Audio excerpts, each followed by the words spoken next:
Here, all right, let's cut. Good evening, everybody. Welcome to our regular meeting of September 28th. Would you please stand for the Pledge of Allegiance? I pledge allegiance to the flag of the United States of America and to the republic for which it stands, one nation, under God, indivisible, with liberty and justice for all.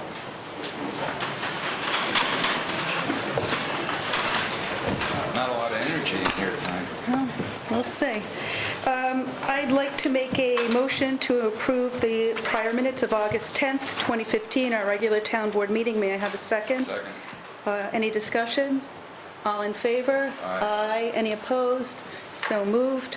I'd like to make a motion to approve the minutes of our September 11th special town board meeting. May I have a second? Second. Any discussion? All in favor? Aye. Any opposed? So moved. I have a couple of announcements. Actually, I think, is our public hearing set for 6:45 or 7? I'm going to open the public hearing, but ask that we hold off for comments until I get through a couple more pieces of business. We have it scheduled for 6:45, John? Okay. I have been working on our budget. It is due to the clerk on the 30th. I had hoped to be able to deliver it tonight. With our 0.73% tax cap, that means that we could increase taxes this year by about $27,000. We have an additional $90,000 that we could add to our budget because we've paid off a ban for Hoggs Bridge. So that leaves us with just under $100,000 that we can add to services this year. I just want to say that salt has gone up $30,000.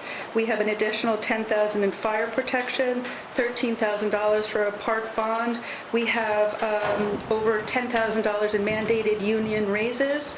We also have increases in health care, general liability, workmen's compensation in our retirement fund, which puts us right at about $90,000. And it looks like the budget I will deliver will be at the tax cap, and we'll have some magic in funding some of the capital replacements that we need to do, but that's what we'll be discussing. We'll have that to the clerk on Wednesday the 30th. I would like to schedule a meeting tonight if we could, just so that you could receive it. I'd like to suggest Thursday the 1st, Friday the 2nd, or Monday the 5th. We need a quorum, and it can be, anybody can pick it up after that. I propose Thursday, Friday, or Monday, anytime from 12 to 2 p.m., if that works for any of you. Thursday, Friday, or Monday, October 1st, 2nd, or 5th, to receive the budget, the tentative budget from the clerk. Bruce? I'm okay on those days. Okay. Elaine? What are the hours? 10 to 2, I or won't be able to do 10 to 2. do you have another time? I Or? will do the evening. Okay. This is purely administrative. It's That's to all. receive We're it. just getting the budget. So in other words, you don't really need me there? I'd like a quorum at a minimum. Yeah, I mean, I'd like If you're to, but okay I with won't not, be able to fine. do that. If you're all right with that. Yeah, I'm okay Thank with you. that. Anybody else to make a... Oh, I was going to say, I can do it first. Friday, what time? We do it after 2? No, before. Yeah. How about Thursday, October 1st at noon? I know, but we need a quorum, and you can pick it up after, if that What works. about, yes, Thursday, I could be there. Yes? Thank you. And then, Elizabeth, my understanding is we're going to set a schedule. Let's do that because the at board the- has an- We'll set our meeting schedules at the end. Let's get through some important business. Before I take public comments in the public hearing, we have a short presentation from Stephen Cook, the director of the Star Library, on the Star Library's November 3rd ballot proposition. Stephen? I guess I'll stand over and use the microphone. Alan, you want to pass him your... Here. Good evening. I'm Stephen Cook from Star Library. I'm here tonight to let you know that we have a referendum on the ballot in November to increase support for the library. which is our first request for additional funding in a decade. We started this process several years ago, seeking to become a special district library, following the recommendations of the state regents. That did not work out so well, despite the best efforts of Senator Sue Serino and Terry Gibson and Assemblymember Kevin Cahill. So what is called a Chapter 414 vote is what we're doing this year. We've been receiving $225,000 from taxpayers in Rhinebeck since 2005, and in that time, as our budget has slowly grown, we've increased our fundraising efforts and our grant writing with the Frost Memorial Fund and the Thompson Trust, and have been fortunate that people have remembered us in their wills, growing our endowment and generating money annually for the long-term benefit of the Star. We are faced, though, with increasing utility costs, higher insurance and maintenance costs, and that's why we seek support from our residents. We provide books, of course, e-books, DVDs, kids' books, kids' programs, high-speed internet, tech support for seniors, and space for dozens of Rhinebeck groups, such as the Alzheimer's support group and the Parkinson's support groups. In fact, we do more than 4 times as many programs for the public as we did a decade ago, and we can draw more than 100 people to the events that we have at the library. We also partner with the Rhinebeck Historical Society. We get small groups out of their living rooms and help publicize their work in the community. We hire local students and give them work experience or let them do their community service that's required for high school. We deliver books to the homebound. We also exhibit art from local painters and photographers, and work with the town rec program all summer long. Absent the construction of community centers someday in Rhinebeck, we hope that folks realize that we are the community center. We do it 7 days a week, and we've been doing it since 1862. Our request is for an overall increase of $99,800 to a total of $324,800, which is an increase of $7.74 per $100,000 of assessed value. That translates to about $24 per household in Rhinebeck, per average household in Rhinebeck per year. We work hard to serve the community in a lot of different ways, and we ask for the support of the community in November. Thank you for the opportunity to speak to you. Thank you. Do we have a choice, or it's going to go on the ballot and the voters will decide whether they want to pay the additional $99,000? It will be on the ballot. We do. We are allowed to collect petitions and submit them to the town clerk, and if they are, as they should be, it goes to the Dutchess County Board of Elections for inclusion on the ballot. Any other questions? I'd like to make a motion for Resolution 2015-215, providing notice of the submission of the proposition at the next general election of the town of Rhinebeck's increasing the amount of funding to the town's annual contribution to the operating budget of the Star Library. May I have a second? Second. Is there any further discussion? The voters will be able to decide. We're allowing this to go on, this is a vote to allow this to go on the ballot, to have the voters decide to increase or not increase the funding of the library. All in favor? Aye. Aye. Any opposed? So moved. Thank you.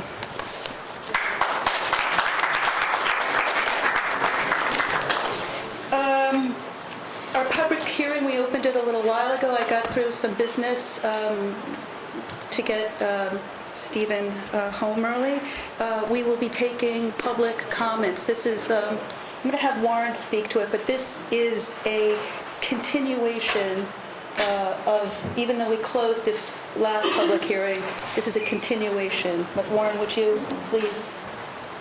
Yes. After the initial local law was presented to the public and there were comments, the town board felt that there may have been some misunderstanding as to what the intent of this local law was. So that there may have been some misunderstanding as to what the intent of the local law was. I, at the direction of the town board, I redrafted the local law only to the extent of adding a separate provision for legislative findings, which discuss the comprehensive plan and the environmental issues that are intended for this local law, which is almost identical to the first local law, except it's culled down and we think made in a form that's easier for the public to understand. And the second provision that is the purpose and intent clause, and I'll just read what we put in here to clarify certain issues that were raised at the first public hearing. The purpose and intent of this local law is also to scale back the present mining overlay district boundaries as set forth in the zoning law to boundaries which are equivalent to the boundaries of the approved mining permits and mine land reclamation plans issued to properties within the overlay district by DEC at the time of the enactment of the local law, to adjust the boundaries of the mining overlay district to ensure that the boundaries of those mines which have received mining permits from DEC are consistent with the boundaries of the mining permits and the mine land reclamation plans or boundaries issued and approved by DEC, to ensure that those mines which have received DEC mining permits and special use permits pursuant to the provisions of the town law by the time of the enactment of this zoning law are considered to be conforming uses, but only to the extent of the currently approved boundaries of those mines. It is not the intent of this local law to eliminate or otherwise improperly interfere with the rights of those property owners in the town of Rhinebeck who have obtained and are operating gravel mines pursuant to valid DEC mining permits and special use permits issued by the town to continue to operate those mines in accordance with the terms and conditions of those permits. It is not the intent of this local law to prohibit or interfere with the rights of those property owners who have already received DEC mining permits and special use permits from the town for the operation of gravel mines on their properties from asserting that they have valid non-conforming vested rights that entitle them to expand their existing gravel mines to areas of the properties which had not, at the time of the enactment of this local law, received DEC and special use permits for such activities. However, it is the intent of this local law that property owners asserting such rights shall make the necessary applications to the town of Rhinebeck zoning enforcement officer and, if necessary, to the town zoning board of appeals and provide proof as required by law to support their claim of a valid non-conforming use as an exhaustion of their administrative remedies before otherwise asserting such rights. It is not the intent of this local law to prohibit or interfere with the rights of property owners to petition the town board to amend the zoning law pursuant to the provisions of Article 12 of the town code to permit the conduct of gravel mining on portions of their property not within the mining overlay district as provided for in this local law, recognizing that consideration of such petition for amendment shall be deemed to be a legislative act pursuant to the provisions of Section 125-131 of the code. And then it goes on to indicate that the intent of the local laws to achieve the goals of the comprehensive plan and to preserve the character and natural resources of the town, especially within that area of the existing overlay mine. The substance of the law has remained exactly the same, and that is that the boundaries of the mining overlay district, if this law is passed, will be reduced from the larger boundaries shown in red on this map to those shaded areas, 3 shaded areas on that map, which will become the new boundaries of the mining overlay district, which are equivalent to the boundaries of the approved mines for those properties from DEC and from the town. I did make one other change to the law that wasn't included in the first one, and that was the elimination of the 250-foot boundary from the parcel boundaries that were included in the local law, because that's no longer applicable under the new law. And the town, if the law is passed, will be changing the zoning map that's contained in the zoning law to now show the new mining overlay if this local law is passed.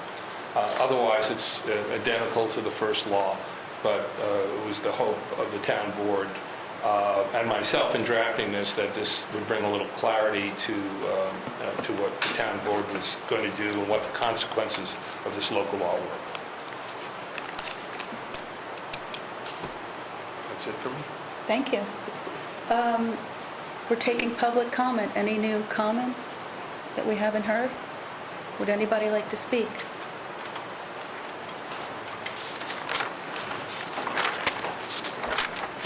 Good evening, Supervisors, students, and members of the town board.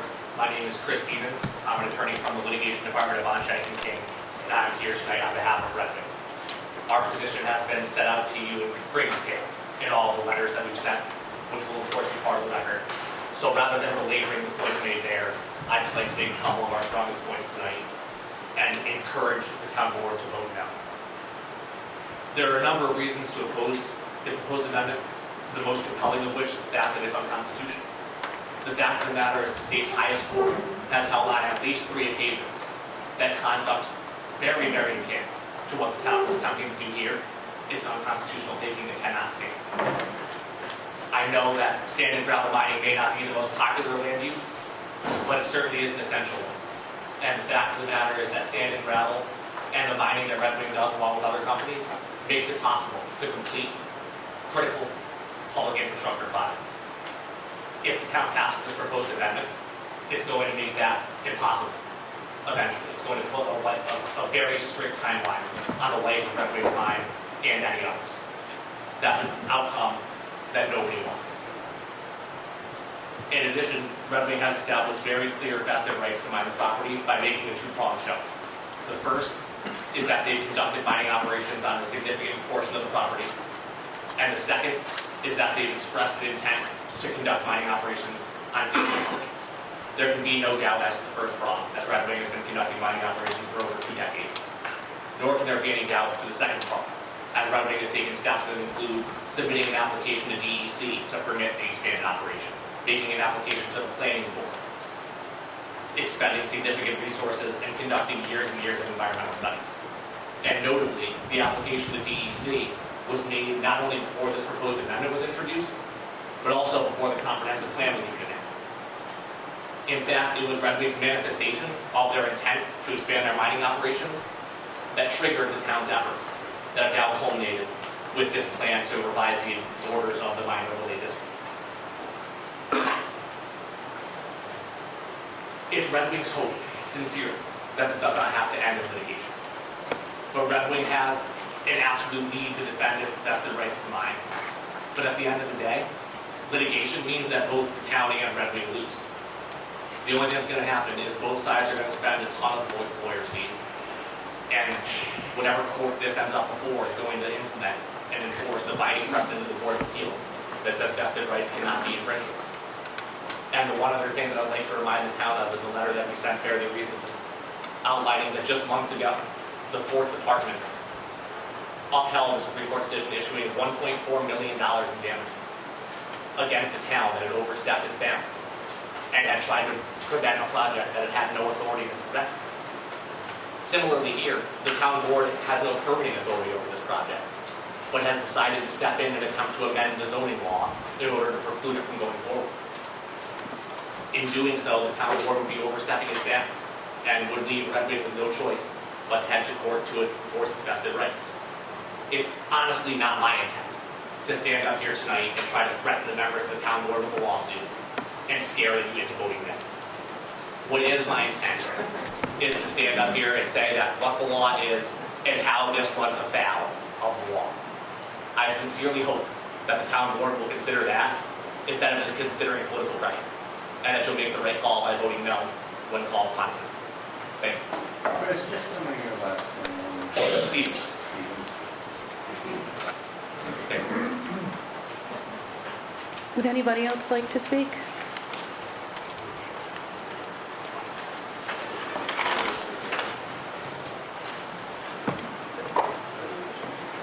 As you know, I represent 29 residents. Would you introduce yourself? Yeah, oh, thank you. My name is Jason Shaw. I'm with the law firm of Whiteman, Osterman, and Hanna. There's been a bunch of correspondence over the last few months between... Can you speak up, please? Is there a mic? Yeah, I can speak louder, but I think I'd like to address the board. Yes, please. So that's my intent. But you can talk loud and Okay. both of us can hear you. All right, I'll speak. How's that? Better? Okay, let's start from the beginning. My name is Jason Shaw. I'm an attorney who represents 29 residents in the town of Rhinebeck who would be significantly affected and adversely affected if there was a proposed mine that has been proposed by Redmond. Loud. Yeah. Okay, now, Fading away. well, let's just talk a little about what the attorney from Bond Shonick King has said to you all. He said, I don't want to threaten litigation, but I'm going to threaten litigation. Essentially, that's what he said. And for every letter that they have written, where they cited to what they say is legal precedent, which prevents this board from adopting the zoning amendment, we have cited law that shows that they're flatly wrong. They have a right to mine areas that they've mined in the past, that they have permits to mine, but they don't have a right to have the zoning a certain way. The zoning can always be changed by this board. And as we've said time and time again, even if this board changes the zoning, it doesn't mean that Red Wing can't do its mining. If it can show that the mining that it has engaged in is in fact a non-conforming use that's exempt from the zoning, they can continue to mine regardless of what the zoning says. That is a law, that's the fact, and I think your attorney will agree. And what we've said before is that the simple solution for Red Wing, if this board adopts this amendment, which we ask that it adopt, is to go to the Zoning Board of Appeals, if necessary, to show that they have established a non-conforming use that allows them to mine areas outside of the areas allowed under the amended law if adopted by this town.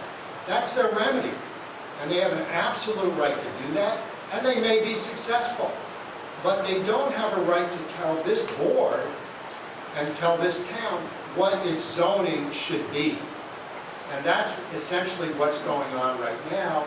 It's obvious that the threat is there. If you do this, there will be litigation. And the motivating factor then is not doing what's right in your mind. It's doing what you're trying to avoid, which is litigation. And that's a simple message that's being sent. Everybody gets that message. What we're saying here is that's not what the law says. You can change your zoning. You can change it to what your proposed amendment is now. And Red Wing has a right to go to the Zoning Board of Appeals if it doesn't like the limitations that the law puts on its mining.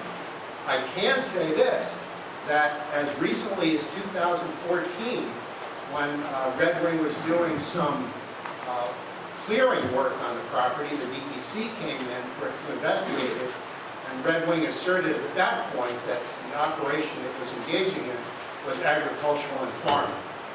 Not mining, but farming. So how they will succeed in front of the Zoning Board of Appeals, well, that's another chapter. But this chapter is one that we need to put a close on. And this board certainly has heard this so many times and read all the letters. Your attorney has considered it. And we ask that simply that you vote appropriately and don't be intimidated by the threat of litigation. Don't do something for that reason. Maybe somebody's not going to change their mind for another reason, but don't do that because you're afraid of litigation, because that's not the way you should run a town in our opinion. Thank you. Thank you.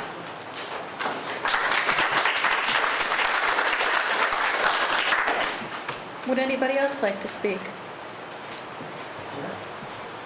I don't really have a lot to say, but I think in the I'm Charles Wessler, I live on Boulder Road, which is right over here. And my house is right here. That is my house, right here in the square. I'm sorry, Charlie, go ahead. So I live here, you can see that where the mine is, when they decide to put all the trucks there, this is very personal, and all of my friends, because we're now all friends, they live all along here, right next to this giant mine. That's where we live, this is our home, this is where we have dreamed of being our entire lives. That's all I'd say. Anybody else like to speak? Thank you. Sally? Yeah. Good evening, I'm Sally Mascarella. I have a few personal comments and then I have a letter from Rhinebeck Land Trust. Many of you know that for 7 years I worked on the comprehensive plan, the zoning law, wetlands law, and subdivision regulations.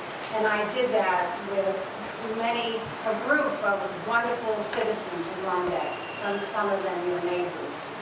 And my memory is clear regarding decisions specifically about sand and gravel soil mining activity.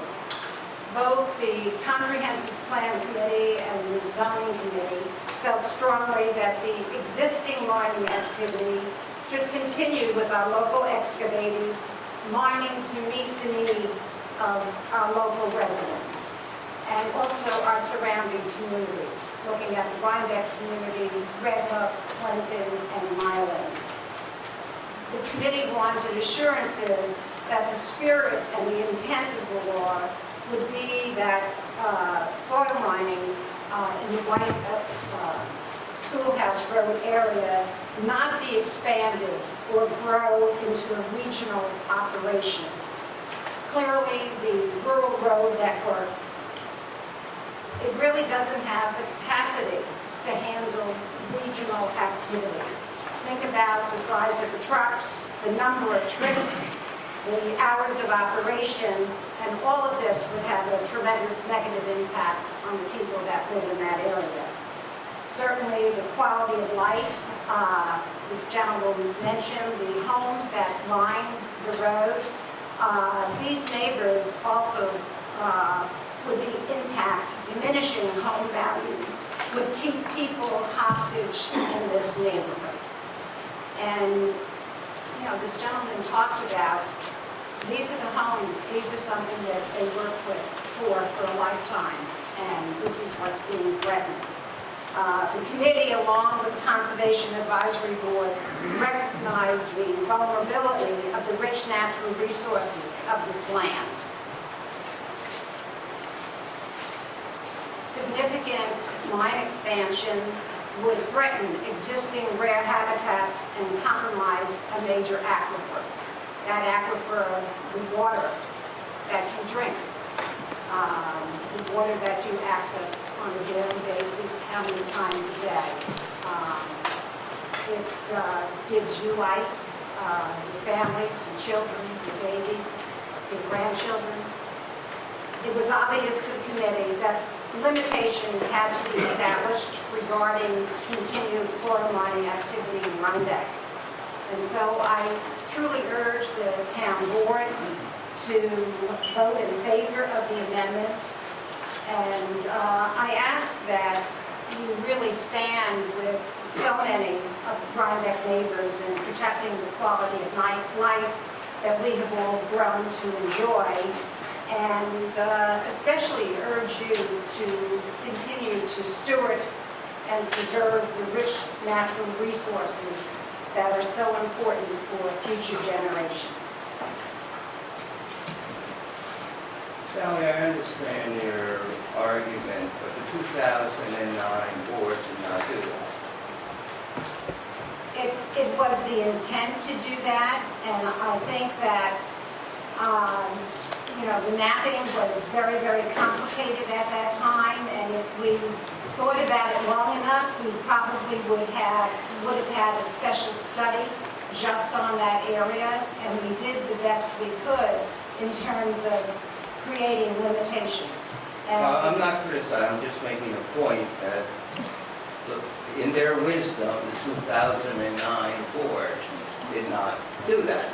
Obviously, we can do that, and we will take a vote on Right, that. and so this is an opportunity to correct a failure. There's a lot of work that happened in those 7 years, and certainly the intent and spirit of what we hope to accomplish perhaps failed to some extent.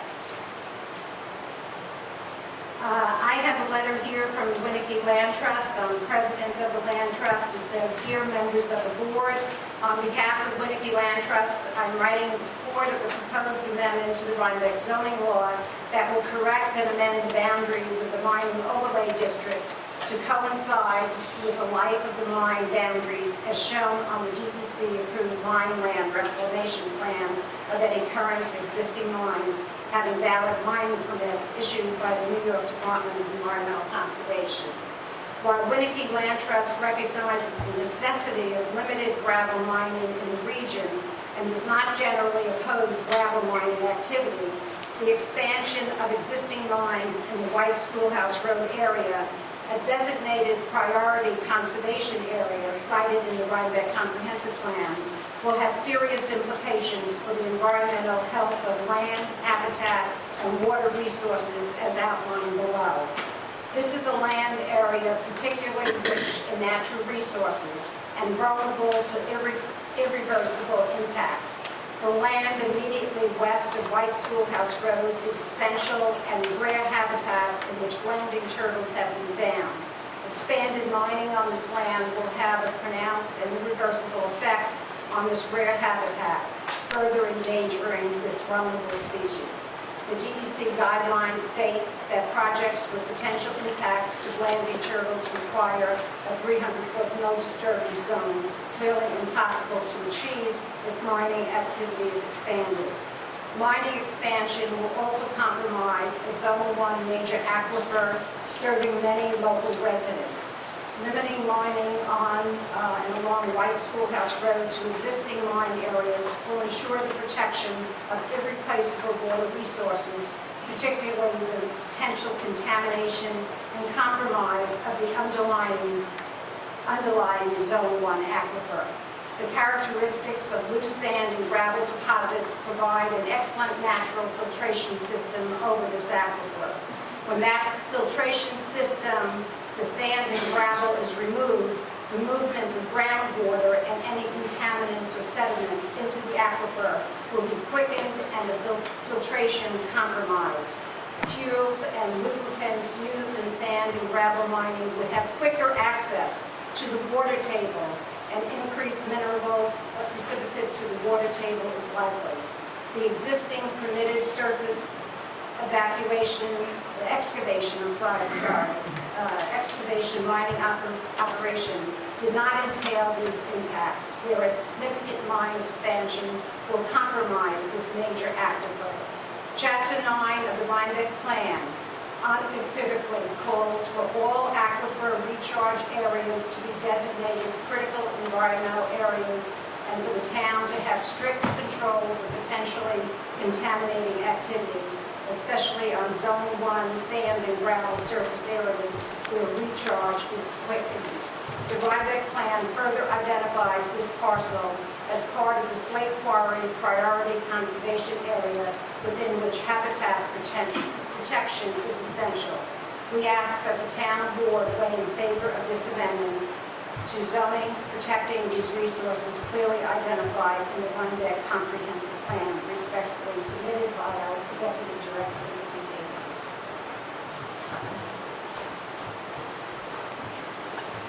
Thank you, Sally. Thank you. Would anybody else like to speak? Will?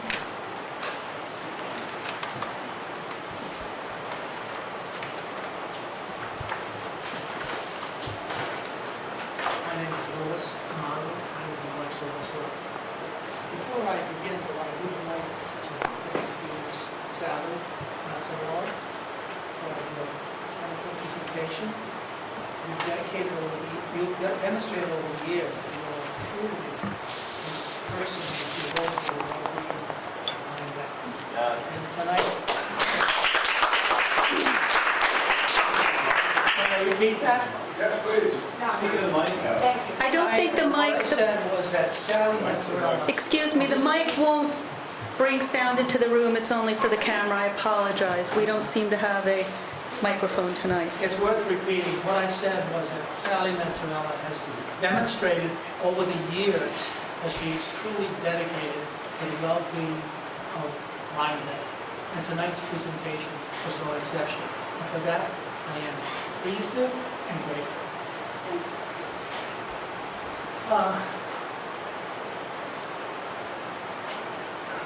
At one of our last meetings, I jotted some notes, and it was right after the presentation by another lawyer from Rhinebeck.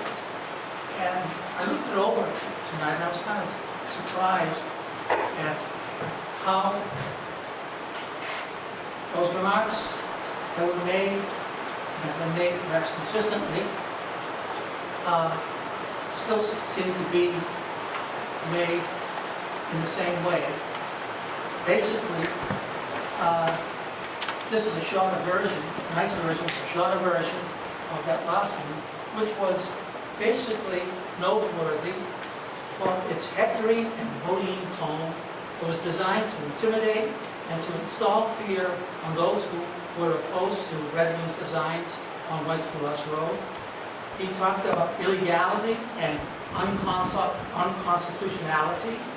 He talked about the damage to the local economy that our group would be causing by our actions. Of course, he never mentioned the harm that his client would be inflicting on the property owners on White Schoolhouse Road, who would be adversely affected in a variety of ways. One, large-scale mining operations on White Schoolhouse Road. I know I'm repeating things you've heard over and over again, but I thought for some of you this would be a refreshment.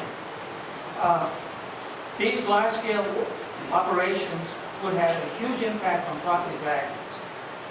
Two, the catastrophic impact of 850 trucks a day, maybe more, would be horrendously aggravating and even dangerous to the people who live on Peaceful Road. Three, the environmental damage to which Sally Mazzarella paid a lot of attention to would be enormous. Redwood's claims to the contrary. And I could go on. In other words, it's sheer sophistry to play down and even dismiss our fears. Our quality of life is being menaced, and this I take very seriously, and we take very seriously. To state the obvious, people change. Values, attitudes, beliefs change. Laws change to reflect this evolution of values, attitudes, and beliefs.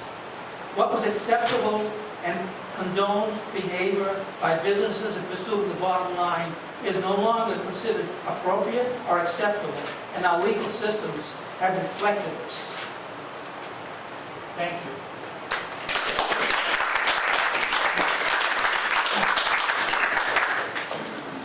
Anybody else, or please? Yes, sir, come on up.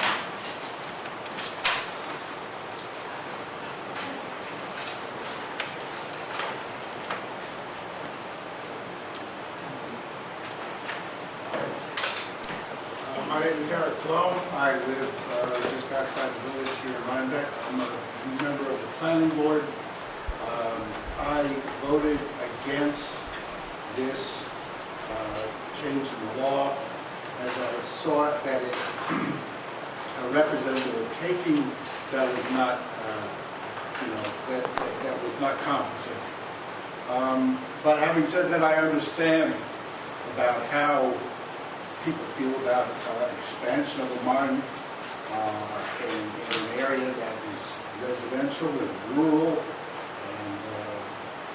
And on the other hand, there's another mine in the area that has been ongoing for a long time, and its operation depends on its ability to expand. All I'm trying to have happen is to see some sort of compromise in the ability, maybe Red Wing scale back their activities or their plans for activities to still make a profit from the land that they purchased with the expectation of having a mine and also the residents making some compromise in terms of allowing them to make a profit on that, and making it happen within the confines of what's acceptable environmentally, acceptable in terms of what's allowable by the neighbors without disrupting their lives, without litigation. So I don't know if that's possible, but I think that should be something to be aimed for, because otherwise it just gets ugly and expensive and downright stupid. So that's all.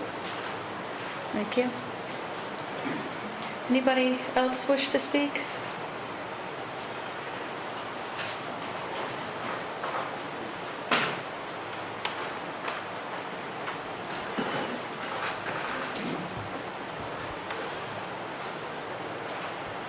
I'm Richard Vonderleaf. I own one of the mines on White Schoolhouse Road, and I've been a resident on White Schoolhouse Road my whole life. I listened to the attorney stand up here and say, I represent 29 people.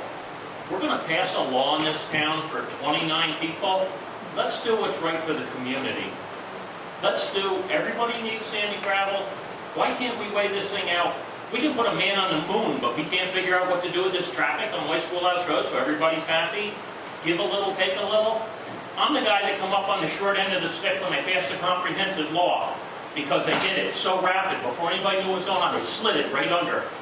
I'm the guy that come up on the short end. Now you're going to do the same thing again. Let's get this law passed. Let's get it passed real fast. We'll pull the wool over their eyes quick before anybody knows what's going on. The same thing happened to me with the comprehensive plan. I urge you to vote no on this until all the things are ironed out. I have a question, if you don't mind. How did the comprehensive plan affect you? I can't expand on the other land that I bought. I was never contacted. When you're drawing up a plan and you don't know what you're doing, don't you go to the people that are in that field to do something? I was never contacted. I spoke to the supervisor at the time. He says, oh, don't worry, it's not going to affect you. Well, today it affects me. And who's there to stand and help me now? No one. I'm not here with my attorney. Everybody else is. Thank you.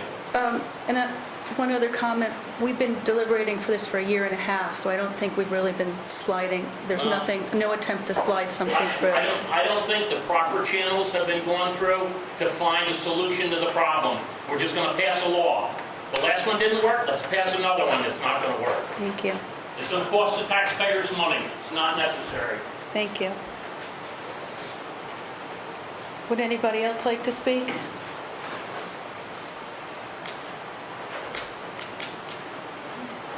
Hi, Susan Yergin on White Schoolhouse Road. I'm sorry, can you go slow with your name? Susan Yergin, White Schoolhouse Road.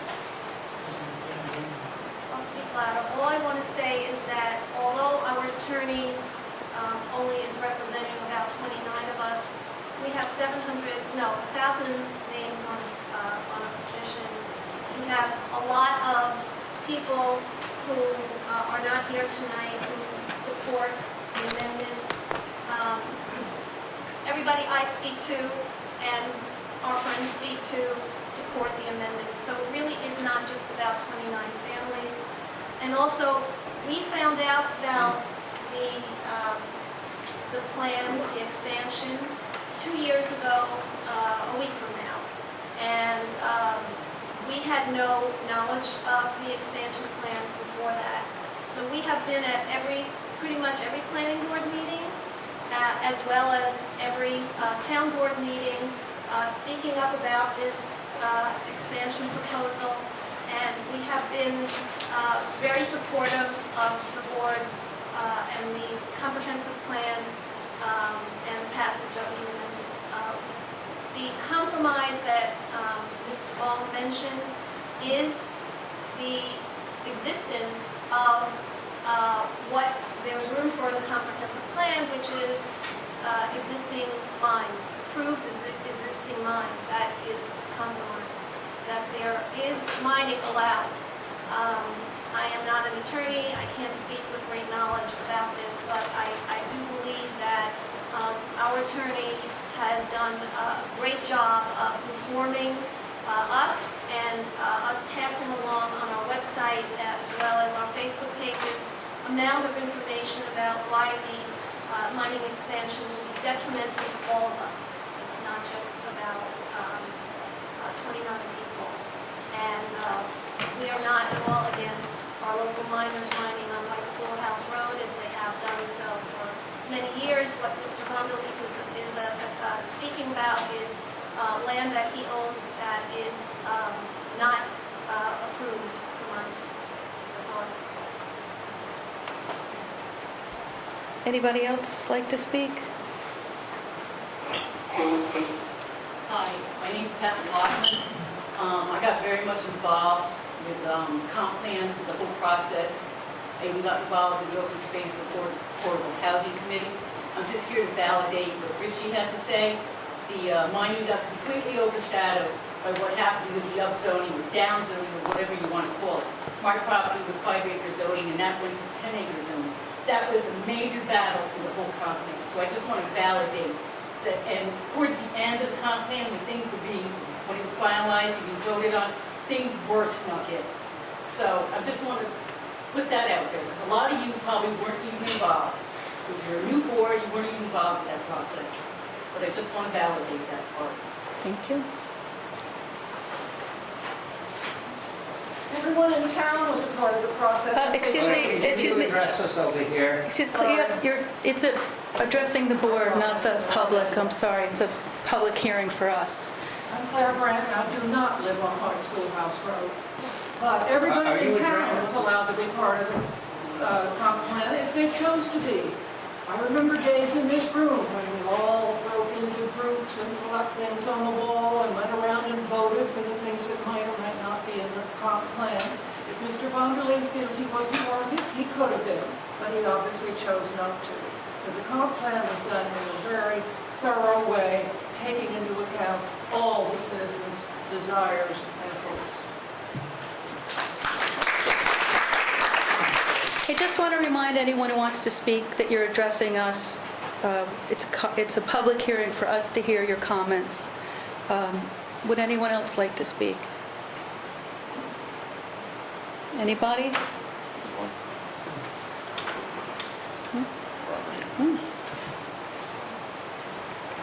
How are you, board? I'm Robert Murray. I'm a structural engineer, intimately involved in construction and development. I do a tremendous amount of volunteer work. A couple points I wanted to make. As a father of 5 and a full-time working person, it's really impossible to attend meetings at 10 o'clock in the morning or even 7 o'clock at night. I sometimes leave on a 5:50 a.m. train, like I will tomorrow morning. I don't get back until sometimes 9 o'clock. So Mr. Von der Lee, I'd say maybe one, he doesn't have time to participate on the committee.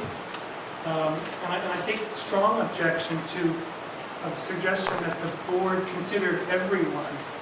There are 2 big property owners here who derive an income and have purchased lands with the sole intent of responsibly mining, continuing to mine. And I think many of us are sympathetic. Those 2 large property owners, I don't know that they were considered unless consideration of devaluing those large properties to tell these gentlemen they can't do anything, which is everyone's impression. I think I heard your planning board member talk about compromise, suggesting, maybe the suggestion is that they can and will be allowed to develop as they approach the zoning board and continue to expand in a responsible manner. But I don't know that the law, if that is the case, I would suggest you vote no for the law and you proceed to work out some kind of compromise. Maybe that's maybe that's continuous zoning board application, but it seems to me you're putting shackles on 2 property owners and their interests have not really been considered. So the consideration for people who like the idea of no mining, that's a really ideal thing, but gosh, we all need, I look for people to donate time and donate material. Like dirt, Mr. Vonderleef has donated material to not-for-profits. You know, a small load of dirt or gravel here and there. He's an important community member, and I think as a community we need to support him in some way. Thank you, Board.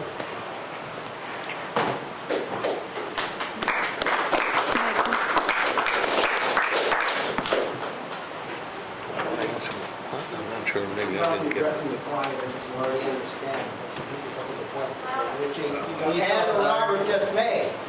If the law stays the way it is, this is the only place there'll be any mining expansion. I know the property Richie wants to mine is directly across the street from there. I've spoken about it.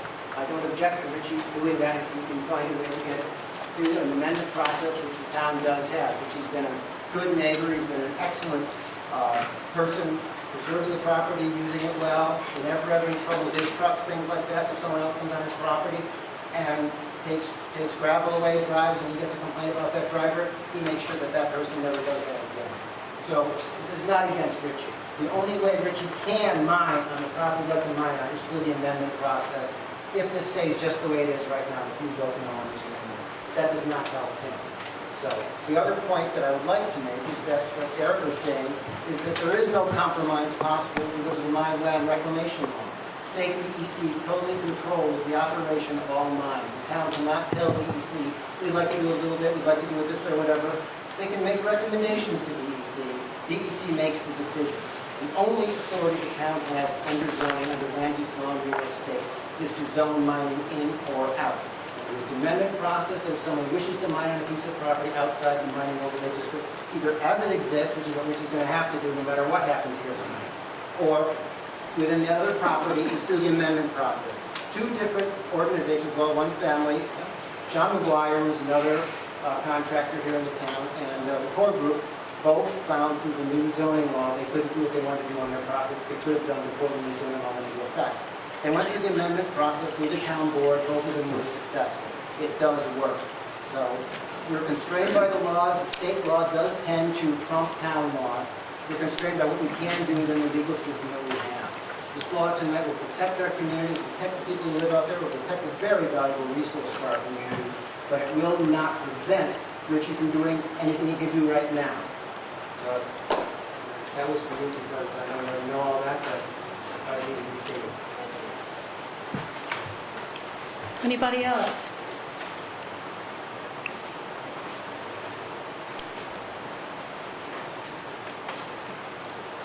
Anybody? I'm going to make a motion to close the public hearing unless somebody else would like to speak. I'll make a motion to close the public hearing. May I have a second? Second. Is there any discussion? All in favor? Aye. Aye.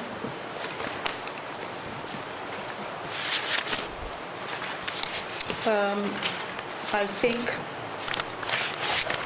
I've lost my papers here, that we, there's one letter from Scenic Hudson as well, which is in the, we'll add to the record. It strongly supports the town's adoption of the proposed revised local law to amend the mining overlay. I also want to add to the record the planning board meeting minutes from September 21st. Upon motion by Jesse Hewitt and seconded by Eric Blum, adopted 4-2 vote, Sharon Sherrod and Melanie Moore in opposition. The planning board recommends to the town board not adopt the latest version of the proposed local law concerning the mining overlay district. Also into the record is the comments from the county, which were similar from the first time. They consider this a matter of local concern and so are not weighing in on it. Also, the CAB has submitted some recommendations, and they recommend that we adopt the local law.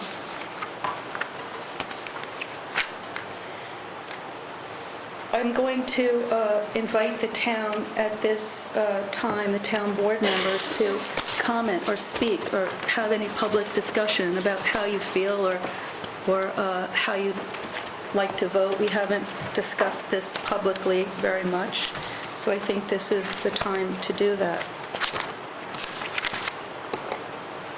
Would anybody like to? Oh, I'll start. What the heck? I was on the town board when the comprehensive plan was passed. When I got on the board, there were 13 lawsuits that I walked into. I'm used to getting sued. That doesn't really bother me. This is the first proposal of this. I thought was not in agreement with what we had tried to do with the comprehensive plan.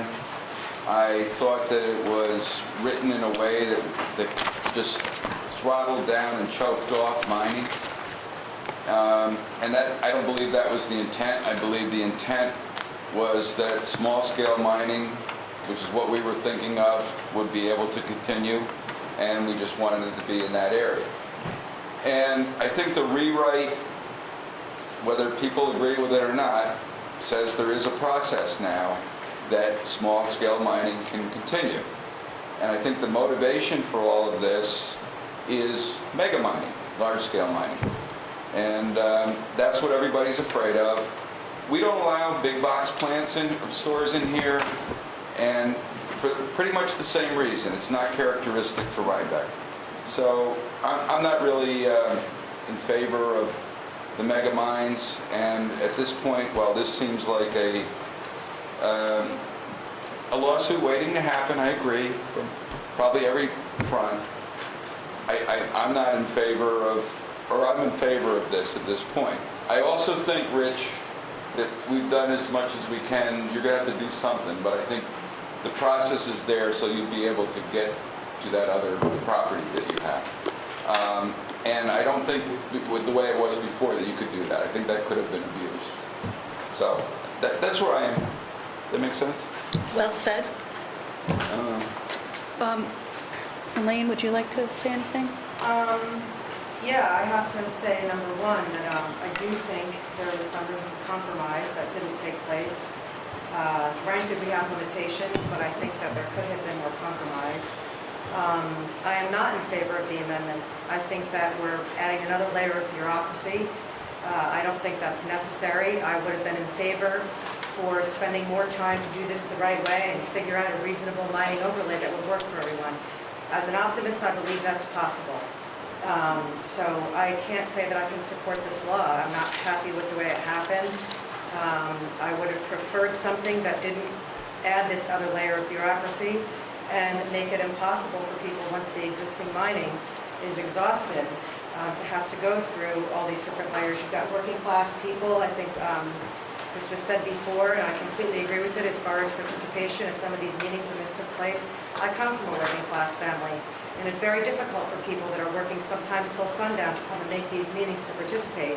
But we have to protect their interests too. They're just as much our constituents, whether they can make it to meetings or not.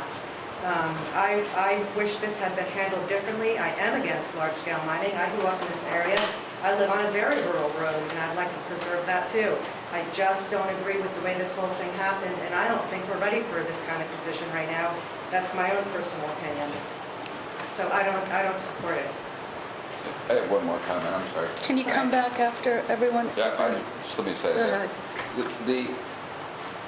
We tried compromises. We tried discussing compromises, different ways of doing things, and I did not get the sense that this town board was going to try anything else. The 300-foot boundary around the sensitive areas, those kinds of, we got no traction on that whatsoever. So that's But they weren't the only options. I mean, I don't think we put all the options on the table that could have been exhausted. My opinion was it's not negotiable at this point. They're not going to negotiate. I think that's an unfair statement, but I'm going to let the other two go Okay. first. Okay, so let me tell you what I'm not against, which is the current level of mining, local source of gravel, local source of sand, and so on. It seems like there's enough gravel in the ground in Rhinebeck that could provide the needs in this area for decades. Rather than do it that way, we're looking at a proposal to take it all out and spread it all over the lower part of New York State. So what I am against is high volume mining. The high traffic volume on White Schoolhouse Road, the heavy trucks, the damage to the road itself, the danger of large trucks on a small road, the noise, the vibration, and then finally the impact to the environmental aspects of the area that Sally mentioned before. So I'm against all that, and I intend to vote for the mining overlay amendment. Thank you. Joe? Well, first let me say something about the planning board, because we do have their recommendation. I attended the meeting, but I don't agree with their recommendation. I think they assumed the conclusion by saying that people have the right to mine. That is the result, not any reasoning. So I don't put any weight in that vote. But I do respect the members of the planning board for their view. I just don't agree with it.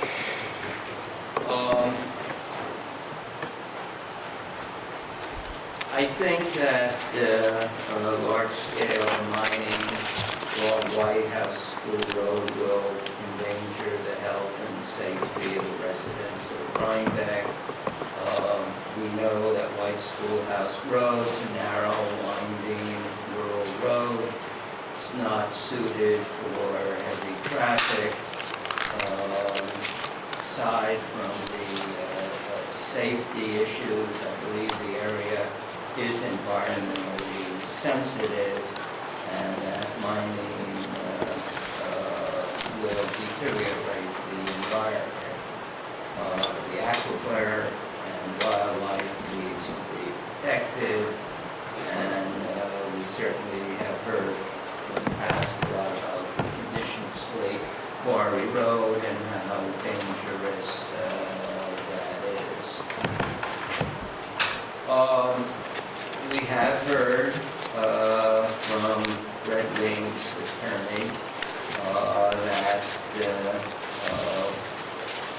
action by this board to adopt the amendment would infringe its constitutional right. And we all have taken an oath here when we were sworn in to defend the U.S. Constitution and the New York State Constitution. I think the constitutional issue is the most troublesome for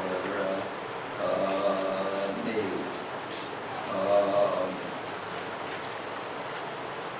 I will, however, vote in favor of the amendment because I don't think Red Wing has made requisite factual showing. The case law does require extensive factual showing, and the Zoning Board of Appeals is better equipped to determine factual issues than us.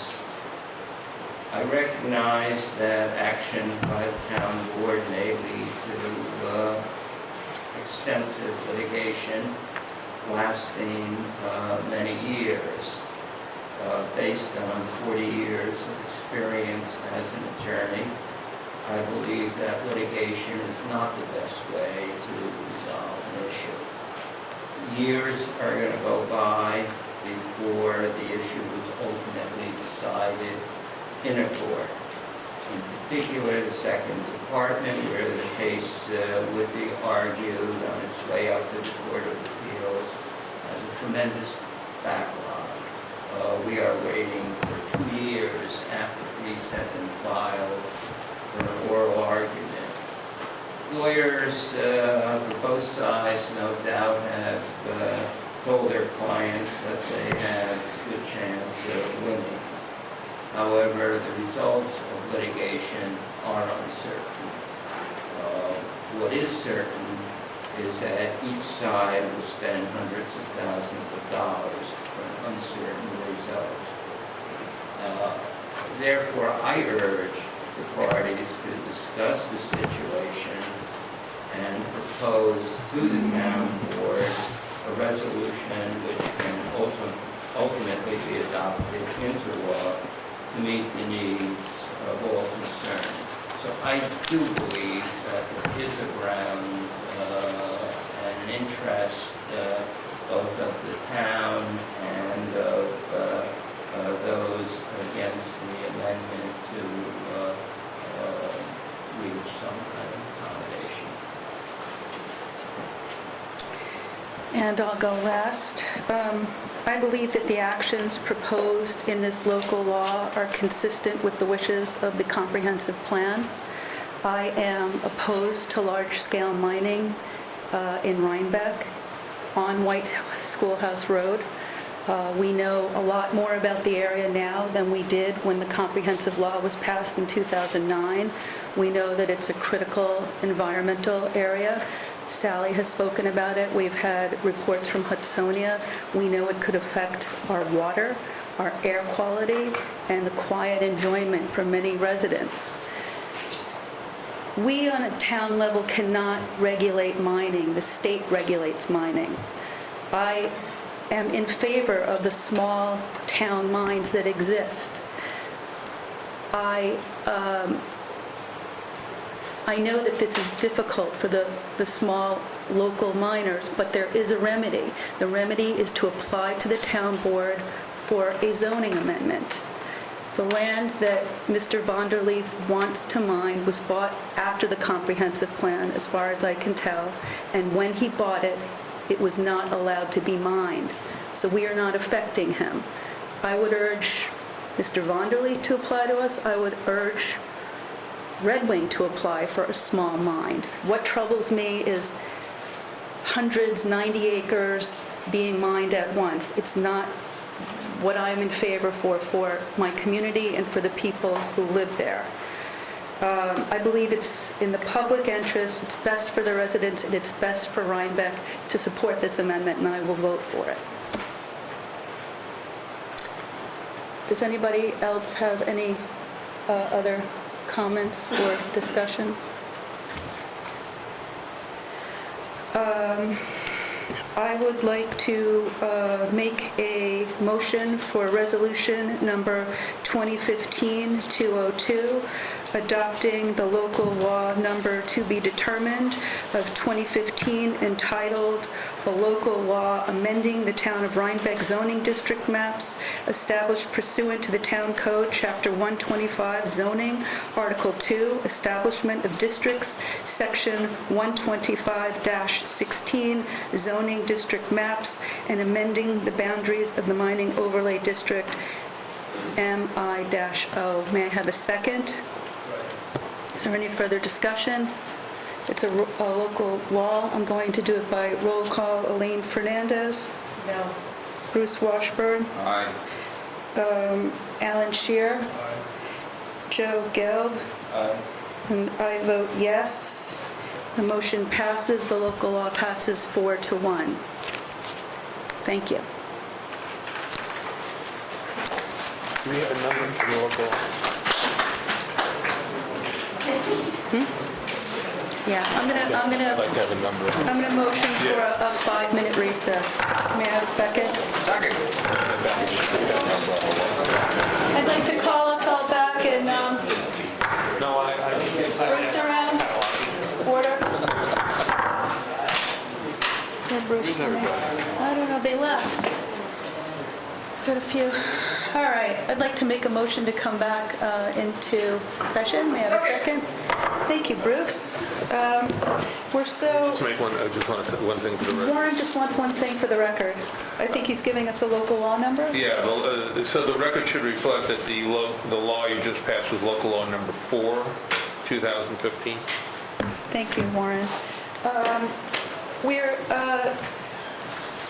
going out of order here tonight because I know there are people here who want to discuss things, and I'm going to try and accommodate it so we have our housekeeping business at the end, and people can go home first.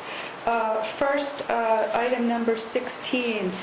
Resolution 2015-214, appointment to the Open Space Affordable Housing Committee of Nina Lynch. May I have a second? Second. Is there any discussion? All in favor? Aye. Any opposed? So moved. Thank you, and congratulations, I hope, Nina. In that connection, Nina is going to a conference this week as the representative of the committee, and I think we should reimburse her for the registration. We have money in the Yes, affordable housing line. Affordable housing. Yep. So, We'll write up a purchase order. Thanks for going. What did you want to stay for? You wanted to stay for Wincliffe? Stay for Wincliffe, And the mayor? Yes. I know that Steve Mensch is here tonight to address us about a matter of concern. It was going to come up under new business. Warren would like to be here for it, so if you could address us with your matter of new business, I'll take you out of order. Come on up. Yeah, sure. By the invisible mic. By the invisible mic. My name is Steve Mensch. I live at 42 Wincliffe Court, next to what is commonly known as the Wincliffe Ruin, the old Jones estate. The building is in a very serious state of collapse, and has been for decades. I think it's been vacant for maybe 40 or 50 years. And it's a very serious danger to the public. We live right next to it. We see people in there all the time. There's a fence around it, which is in very bad repair, but and there are holes in it. Kids go over it, through it. But even if it were in perfect repair, it would not keep the kids out. And we see people in there in the warmer months, maybe once a week. And I think 5 or 6 times this summer, we've seen kids actually climbing up inside this building. And if you saw the building, you would appreciate it. It's extremely big. Pieces of it are routinely falling down. A couple of months ago, a brick dormer collapsed. The whole stairway has collapsed. A woman actually was walking up the stair when it collapsed, and she broke her pelvis with the leg. It's too late to try. It's a wonderful old ruin. It was a romantic building. It's a romantic ruin, and it's sad to see it go. But it's so far gone now, with cracks in the foundation, bricks falling off. What remains of it, most of it has already gone, but what remains is water is penetrating down through the building and the bricks are falling off constantly. So I've gotten to the point, I've written several letters to the board and to the building department, because I just feel as though I can't watch what's going on there until some kid gets killed. And then I'm implicated because I didn't do it. So I'm bringing it up again before the board in the hopes that this time it can be condemned and we put some teeth in it and actually get that situation cleaned up and made safe. Okay? So if we took the 3 or 4 houses around there and made an improvement district, I'm kidding. Turn it into a brick line. You're suggesting that we assess and tax the... I was just thinking of Alan. Alan will chip in. Before also, so I've written letters to the board before I was on the board, so I'm actually recusing myself from voting on anything having to do with this. I think we're a long way from a vote, but... I understand, but I just want you to know, I don't think Fine. We wanted to make this public. We wanted to get our attorney involved and get advice to see what, if anything, we could do to remedy this as a town, if we can. Warren, there's a private right of action for a nuisance in New York. Oh, yeah? So Mr. Mensch could sue claiming it's a nuisance. If you can prove it's a nuisance. Yeah, that's, Yeah, the town has, there are certain remedies that the town has under its unsafe building law. They're expensive remedies, and this matter has been looked into before. I'm going over the files that I've gotten from the zoning enforcement officer. I'm going to be speaking to the zoning enforcement officer. But if the town were to take action under its unsafe building law to, it's not a condemnation, but it's an action to basically do the work itself and then charge that back to the property owner. We're talking about probably hundreds of thousands of dollars because of the historic nature of the property. I'm not sure that that's a viable approach. There might be another way of the town bringing an action under its unsafe law, try to compel the property owner to remedy the situation, and that's something we're going to look into. But whatever available remedies there are, I'll be discussing that with the town board, and we'll figure out if we can take a sensible course of action. I spoke to a lawyer about it, and he told me that a suit would need to be brought about simultaneously against the owner of the town. Well, we can't bring that. You mean? We're not going to participate in that, yeah. Obviously, I don't want to. Yeah, I don't know that there could be a suit against the town, but, you know, it's... The suit is to enforce the laws. There is no such thing. You can't sue the town to enforce the law. What you can do is bring an action. You can make a demand that the town enforce its zoning law, and if it doesn't, then you would have a private right of action to invoke the same remedies that the zoning law has. But the town can't be compelled to enforce its zoning law one way or the other. What I'm saying is that we're going to be looking into the issue, figuring out what the options are, and the town board will be discussing them, and hopefully we come up with a solution that makes sense for the town board to pursue. I guess you know that. I've talked to the building was bought about 8 years ago by its current owner. It was bought from a man named Ono, who was the son of the previous owner.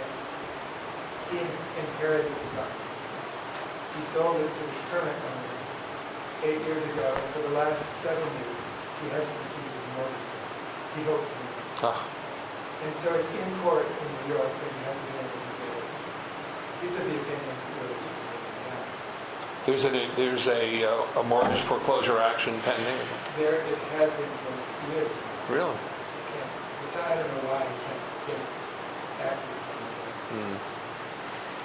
Well, let us work on this. The ownership is a question as well. Yes. Let us work on this on our end, and we'll see what we can come up with. But I wanted a public discussion of it. So thank you for coming. Just one question about the fences. I had dealt with this a long time ago when I was attorney to a previous board, and I think we required fences be put up. Yes. Are those fences still up, or? There is a fence, but it's trees have fallen on it, holes have been cut in it.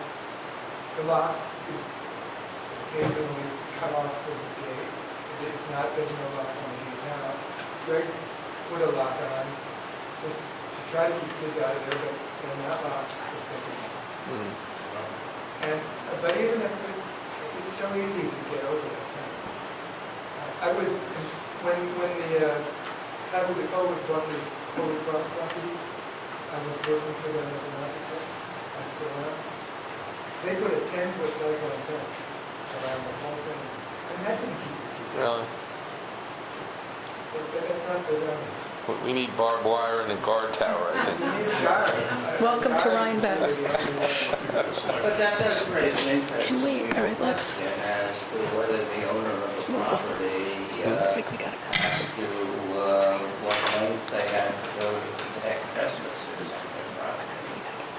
I don't know what the answer to that legal question is.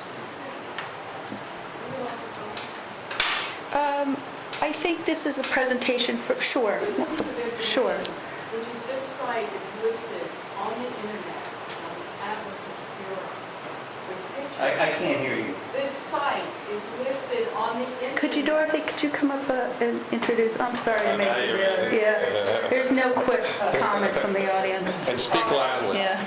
I'm sorry, I just discovered. Could you introduce Oh, yourself? I'm Dorothy Crane, I live in Rhinebeck.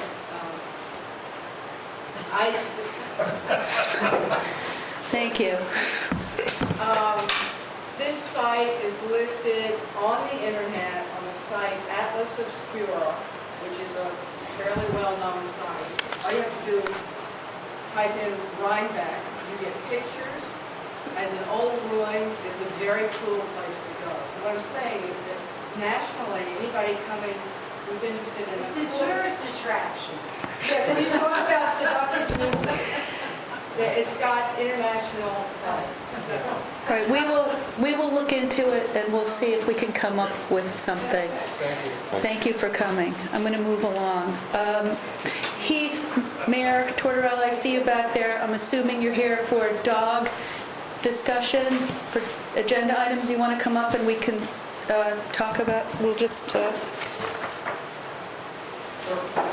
water meter at Rec Park, I think you're here for, and probably dog control. That's correct. Okay. Water meter at Park, I'll just say that I emailed Heath to get a proposal and costs, and Heath said he didn't have one yet and would get one to us, so I was updating the board. Okay. Elaine, you want Warren to address the dog issue, or? Oh, before we do let's finish the water meter. Okay. So I still want to understand how the water meter fits into the overall plan to find the leaks and keep the water system from leaking. And I haven't been shown that. I mean, I can't imagine that the $20,000 or $30,000 or $40,000 that we spend for this water meter pit would be the most important $20,000 or $30,000 or $40,000 we could be spending to mitigate the water leaks. And I'd like to be convinced of that before I vote for it. And I think I'm speaking for at least a couple other members of the board. Assuming you can convince Alan of that, one thing that bothers me about it is he put a cap on the village's contribution. I think we have an equal amount of skin in the game so that if the village would pay half of it and we're paying half of it, I think that's a fair proposition, assuming you can convince our engineer over here that it's really a useful expenditure. I'm convinced. So, I guess we only need three, so we're back to separate. You're going to move off that subject? No, I'm going to address that question. So in terms of the cost, we've already put out, or are in the process of putting out for the engineering audit. We don't have the final number on that. We're waiting for the cost estimate, which I'm told we should expect this week. What it will actually cost will be dependent on, the conversation that we have, whether we want to proceed with the change order with the current contractor, or we want to put it out to bid and go from there. So we don't have, the cost estimate will be just that, and then the bids or the price of the change order will come in after that. In terms of, the purpose of it, it is certainly not going to identify leaks elsewhere in the system, and that's, it's more of an accountability issue and it makes an ability to detect future leaks only in that section of the house. So no question about that. Are there other problems? Yes. We have a very large project underway in the multi-million-dollar range to improve the system as a whole and to hopefully continue to bring the number of unaccounted for treated gallons per day down as low as possible. It'll never be zero, but closest we can get, that's the most cost-efficient way to run the system. It's only fair because we have a lot of problems that the village ought to have a lot of problems still. It's just a question. We all have lots of problems. We all have lots of And we can problems. solve them together. And that's the problem with local government. Well, I just wanted to notice everybody that we were talking and we'd get a proposal and we'd go from there. Does the village pay for the engineering or is that split too? When you, how does that work? Do homeowners have to pay for engineering? I know there's a 5-inch main over on Stortini or Knollwood. Has that had engineer? What's the plan for engineering? Is that your cost or would we split that? I can't speak to the other projects on this one. What the village board had approved was that we would cover 100% of the engineering, and then we would leave on up to $10,000 or half of the construction costs. Like I said, that's where we were at now. If we'll see where it comes out. Right. That's what's been approved to this date. If you want to go with Joe's plan and split the whole thing when it comes about, then I would assume the engineering would be rolled into that. Well, I didn't say anything about the engineering. Well, I was you said talking about your ceiling and that. well, that's to be negotiated, Let's but see what the numbers are. Sure. Well, then Talking in the then our abstract. ceiling would probably be 12,000 or 12,500 or something, because we've already committed some to the engineering, of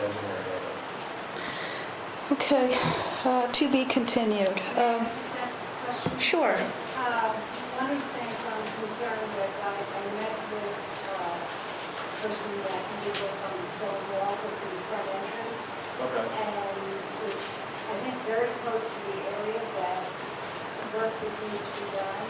Somehow, I think we'd like to know exactly where that's going to be located, what comes first, the stone walls, the water, or hookup, whatever. I think we have to figure that out, so. I think the location has been, the proposed location has been identified, and we should be able to get that, make that available before the cost estimate. I don't know what it entails. Are you going to be digging holes, and I know you have to go across into the paved driveway as well, so. I believe the proposal is for just off the west side of the paved driveway. I don't know the number of feet, but somewhere behind the south of the stone. Is that going to interrupt the curbing as well? I don't know that. We will, Sally, we'll figure it all out. This is an initial public discussion. So thank you. Let's move on to dog control. Dog control. You want Warren to take this one since he's here? Let me start it actually, because I feel like I've had a running dialogue with Heath about this, and I keep coming to you with different things that reflect the different things that I'm being told, and then my own level of trying to understand this issue, which somehow seems to be perpetually complex, even though it should be an easy one that's already resolved. Just so you know, Roger is very clear about what his responsibilities and duties are, and I will introduce this next segment because this evening there was something else thrown in that I was not entirely aware of that complicates the issue even more. So I'll let Yeah, Warren I explain just that. want to jump in. There are two issues. One is our dog control officer's responsibility for picking up, what is the term? Stray? And I'm sorry, it's early, but it's late. Thank you. Strays and vicious. The other is what Warren's going to talk about. So there are two issues. We realize that he has to do that, and Elaine has spoken with him, and he realizes it. The other prong is this. Take it away, Warren. Well, the other prong is that the town had written the village a fairly detailed letter in April of 2015, which basically set forth the provisions of the Ag and Markets Law, which are applicable to dog control in the village and the town. We invited the village to meet with us to discuss this. We never heard back from the village. So it's possible that not responding to this letter has caused some of the problems and confusion in the dog control officer's mind, which I think we have cleared up now through Elaine speaking to him, that he is required to provide the same level of services that he's providing in the town to the village for stray dogs and dangerous dogs. Part of the problem, I think, was that in June of 2014, there was a certain amount of, prior to that, there was a certain amount of money that the village had been paying to Mr. Newkirk to supplement his services. And then the village terminated that. So there became an issue, I'm sure, in Mr. Newkirk's mind about whether, to what extent he was still required to provide the same level of services without the village contributing.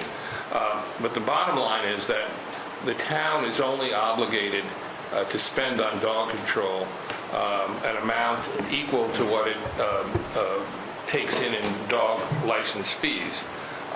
And that's a very small amount. The budget for the town greatly exceeds that. But if the village is interested in more, increasing the scope of services in terms of 24/7 or the time that the dog control officer spends in the village, you have to sit down with us and we have to talk about that, because we have to decide where that money is coming from. Because we can, our budget is stretched to the maximum, and what Mr. Newkirk does now for the village, for the town, he will do for the village, but he won't do more than that.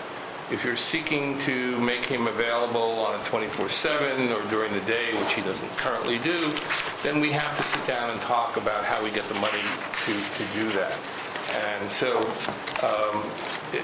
I invite, the town board invites the village to re-review that letter of April 14th and perhaps a meeting between the town and the village to discuss this with Mr. Newkirk to see what level of services where he's going to provide and how we come up with the funds for that. So I would invite you to get back to us. We discussed, the town board is certainly amenable to having a meeting with the village on this issue to see if we can resolve it.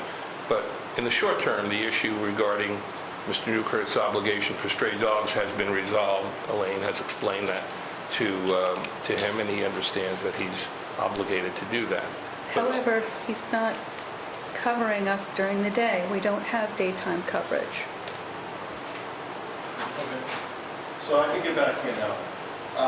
To suggest that we did not discuss this at length in the past is kind of misleading. I had a meeting with the two of you, and I believe there were others at the meeting as well, where we discussed this exact issue. The agreement that we're all in tonight as to Mr. Newkirk's responsibility is the same agreement that we left that meeting with that preceded the letter. Nothing has changed in the law for decades. The town's responsibility has not changed. Nothing changed in terms of the town's responsibility and animal control officer's responsibilities last year. It remains the same, and I don't know what there is left to meet and talk about. The animal control officer needs to enforce the ag market law, Article 7, in the town as he does in the village as he does in the town. How the town decides what the hours are, I guess that's up to the town. I would just question, as a village and town resident, is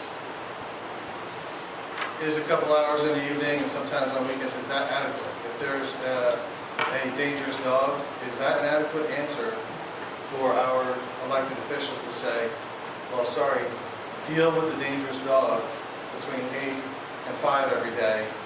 I would suggest that that's not an adequate answer, and that maybe this board needs to find a better answer, and to rely on the village police department is what happens. That's village tax funded. When the animal control officer is not available, the village police respond. The village police are not animal control officers. They do not have a means to transport the dangerous dog. They don't have the equipment to subdue or restrain a dangerous dog. So that is a faulty plan B. I think Plan A needs to be fixed. I can't obviously dictate to you what the hours should be, but I would say that if there's a dangerous dog, there should be a plan to remove the dangerous dog and fix that situation to protect all of our residents. So that's all. I just want to state for the record, I want to apologize to you because I feel like I've had ongoing conversations with you about this, and I feel like I keep coming back to you, and I completely understand your frustration, completely. And I really hope that we can resolve this as quickly as possible. I think it's an undue burden to the residents in the town. I think something has to be done one way or another. There has to be some definitive. I feel like this just never seems to close. This case never seems to close. I'm trying to do my very best to make that happen, and then I learn more information that seems to create a bit of a stumbling block. So I just want you to know it's not intentional, and I do apologize for the frustration. Well, thank you. I mean, I know there are other organizations, such as the Dutchess County ASPCA, that is a professional organization that has the marketing vehicles, the uniformed animal control officers. It is certainly a cost, but under the assumption that they can provide the service. Maybe there's other organizations out there that I don't know of. But there has to be a solution.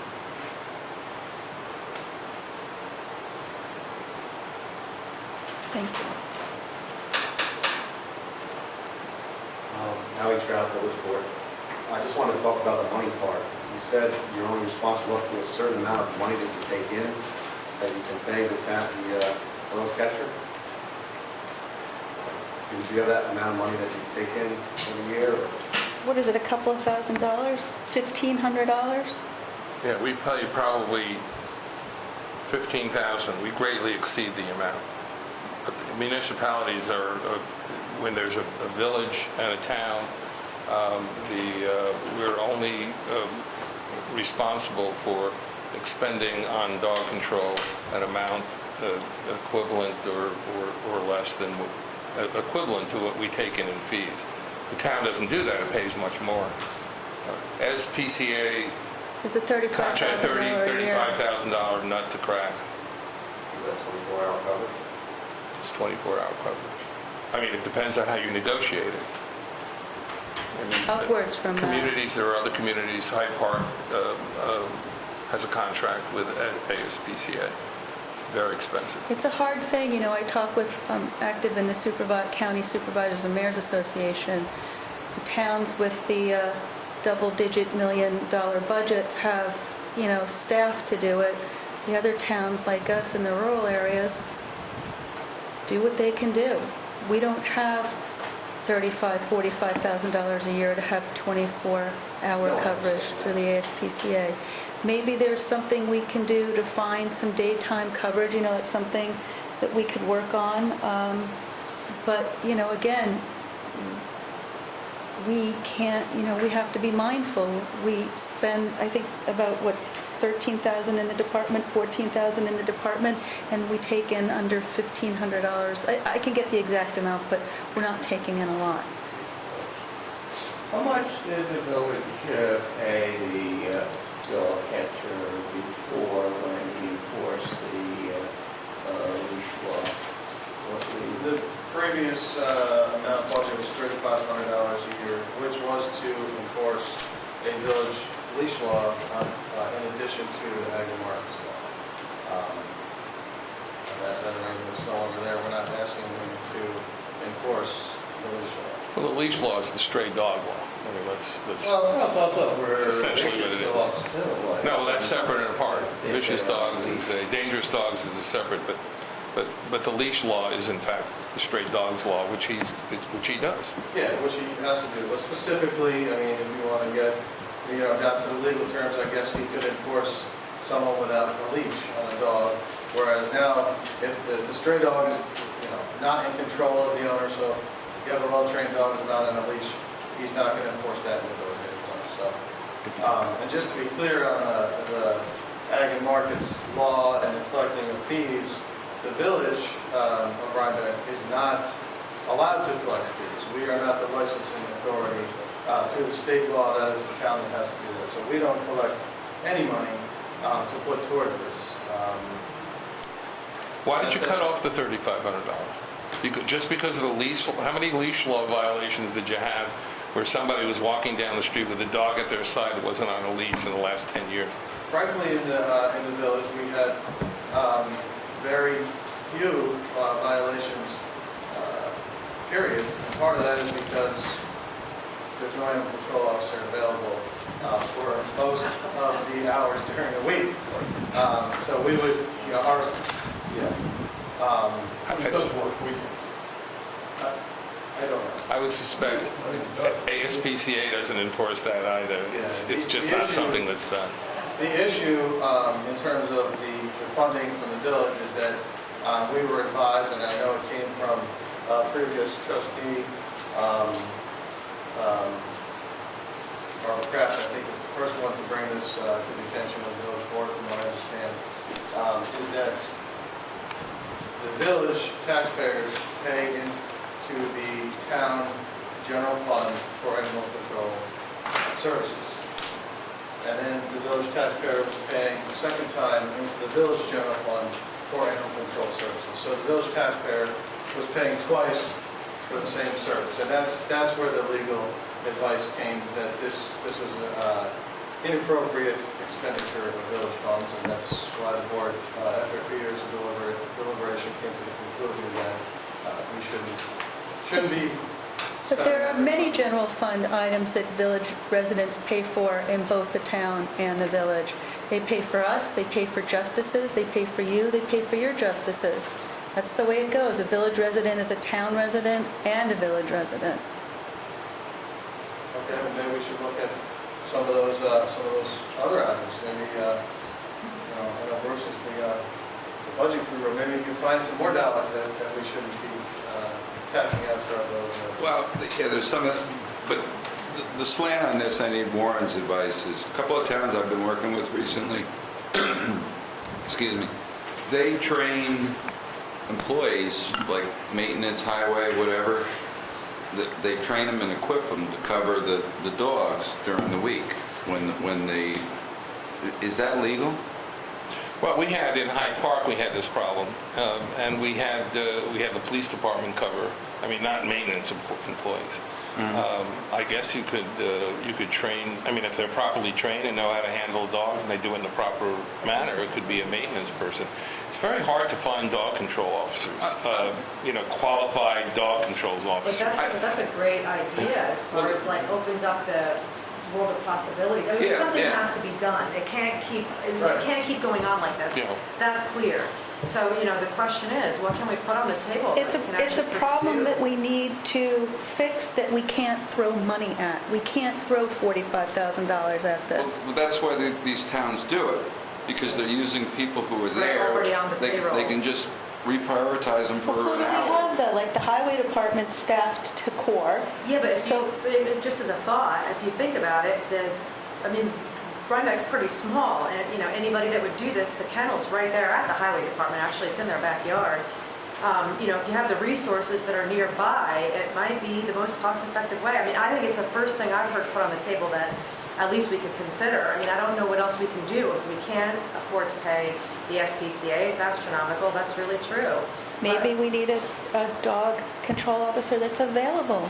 Well, that would be wonderful, but that's a hard thing to find. It's hard to find, but maybe the training's not that expensive. I mean, maybe if you got 7 highway employees, maybe 2 or 3 of those were trained. Maybe it's I don't know, but I would assume that animal control officer training is not that lengthy or expensive. It'd be a small investment in a large crate, one of those nooses, maybe a couple of dog biscuits.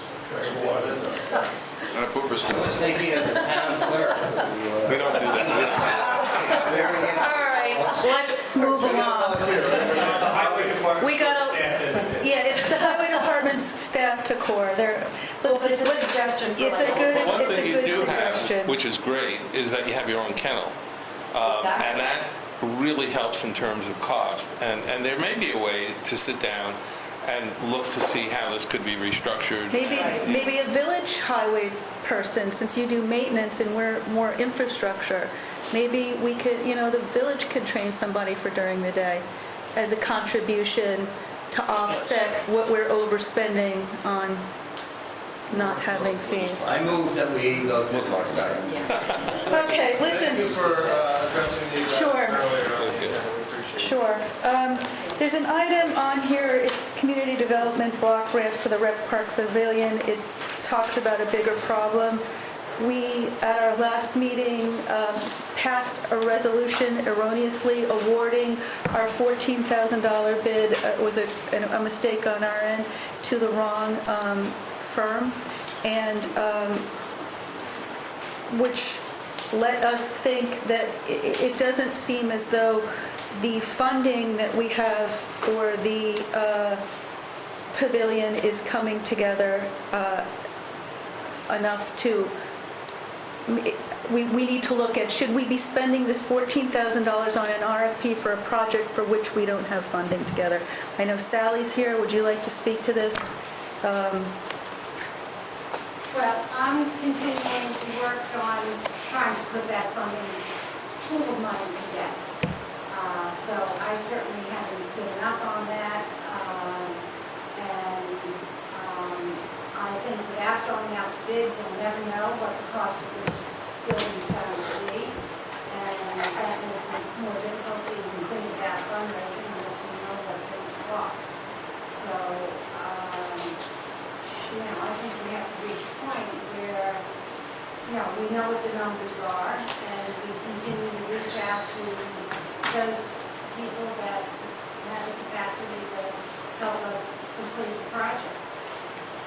I certainly haven't given up on it. I think that there are opportunities out there. What did our estimator price this pavilion out at, between what and what? I think it was around $475. I didn't have to do exact number, I think. It's close to what Yeah. 475 per acre. Under 500,000. As you know, I'm disqualified from voting on this, but it sounds like another bridge to nowhere, and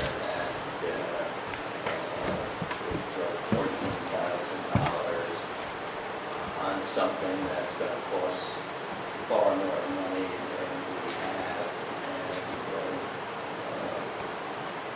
and we have done some fundraising. The brochure you put out was terrific. We should give it a little time to see if it's in the resolution, and then see if the funding looks more promising, and then we can revisit the issue. And it's a lovely design. Let me just, We just don't have. I'm wondering if the time pressure is off us. We were trying to get community block grant money, and we can reapply next year. Is that still a time pressure for us? I think we voted for it because there was a time pressure, and I'm concerned that we're spending $14,000 on a $500,000 bathroom and we don't have the funding for it. Should we be looking at saying we need to build a $100,000 bathroom or a $200,000 bathroom? What do you guys want to do? Bruce? Elaine? Help me here. It seems like the funding's falling apart. That's what it seems. From what you said in there, I'm talking to Ann, whoever it is. Without going into too much detail, we don't have faith that the funding we thought was going to be there is there. Well, we really don't know at this point how much funding there is. That's, that's what we're trying to. What about other grant opportunities? I mean, you're a nonprofit, what about other grant opportunities? What about community foundations? I mean, some of the other money that's out there is possible. Fundraising, big Well, fundraising? those are the grants that you go to the community foundation and get a small amount of money, and yes, we try and bundle these $5,000 and $10,000 contributions so that way they add up to a significant number. The thing is, we don't have a number for this pavilion, and that's what we're trying to get to. There really hasn't been a firm commitment on the part of the town board as to whether or not we're going to move it head on. And it's very hard to fundraise if the commitment's not there.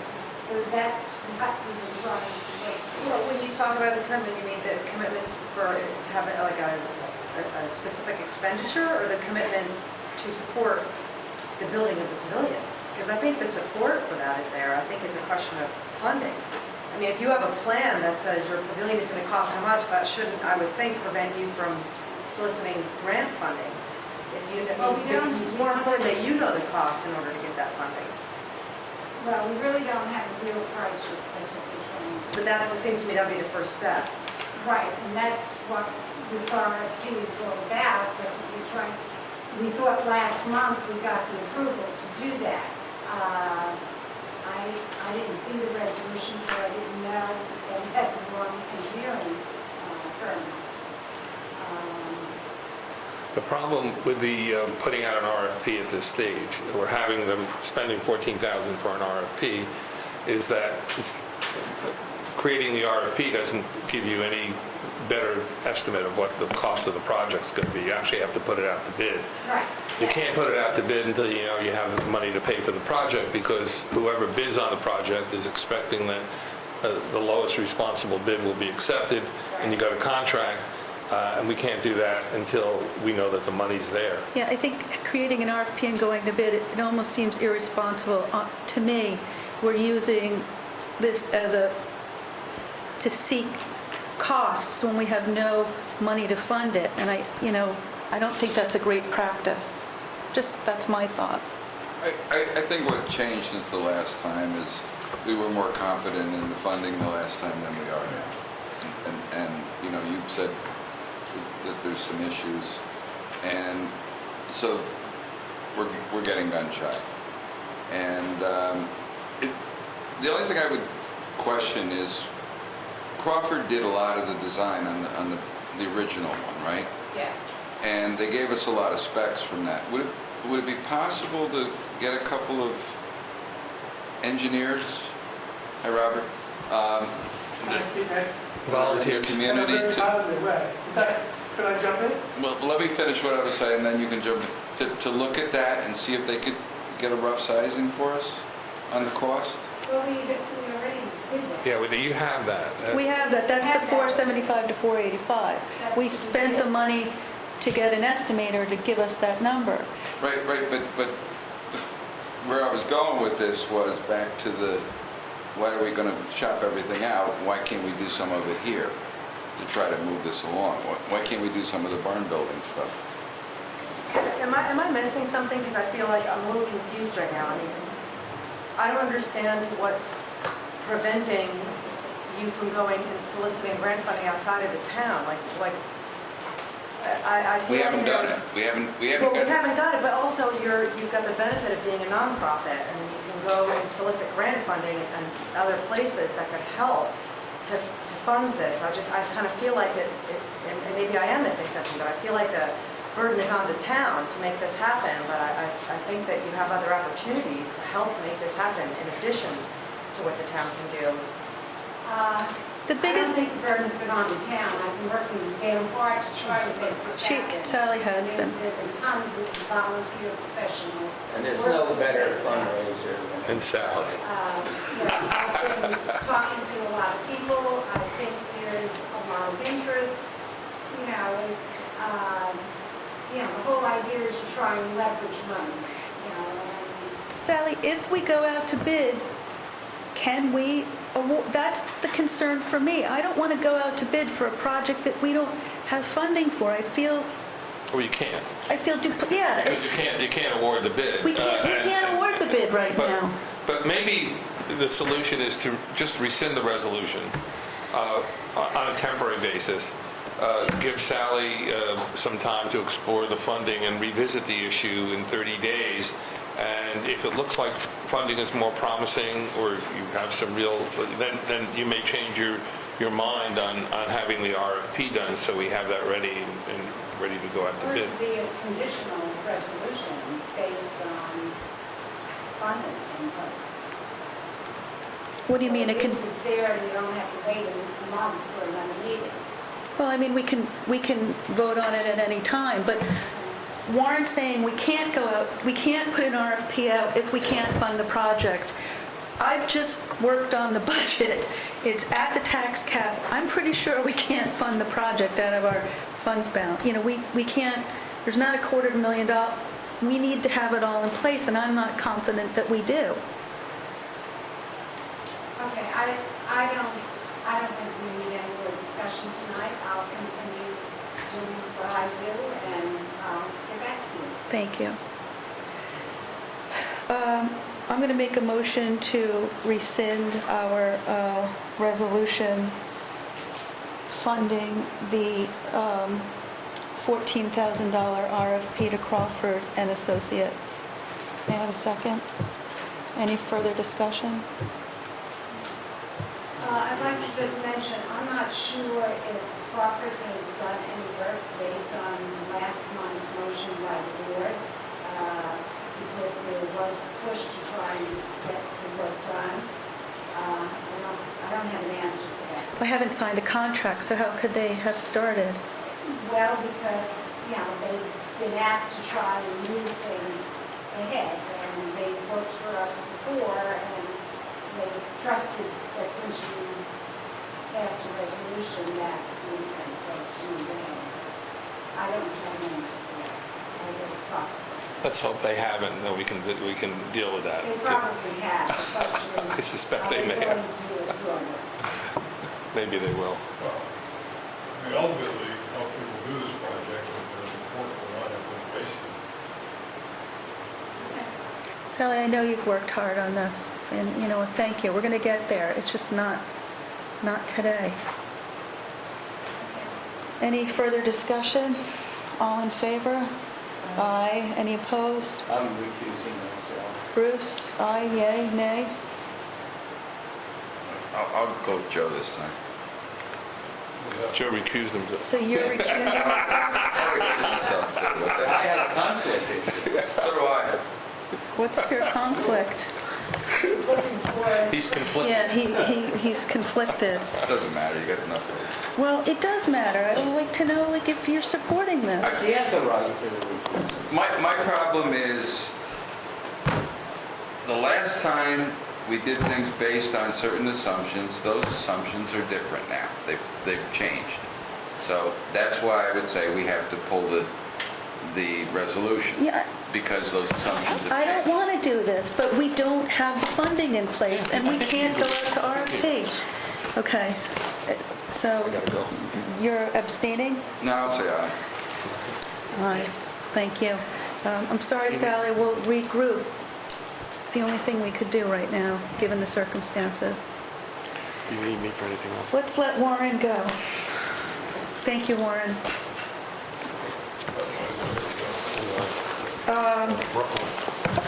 Okay, since we're going out of order on everything, and there's another group here that's been very, very patient, let's go to, I'm sorry, just bear with me, resolution, tab 13, resolution 2015-211, the winter 2015-2016 farmers market.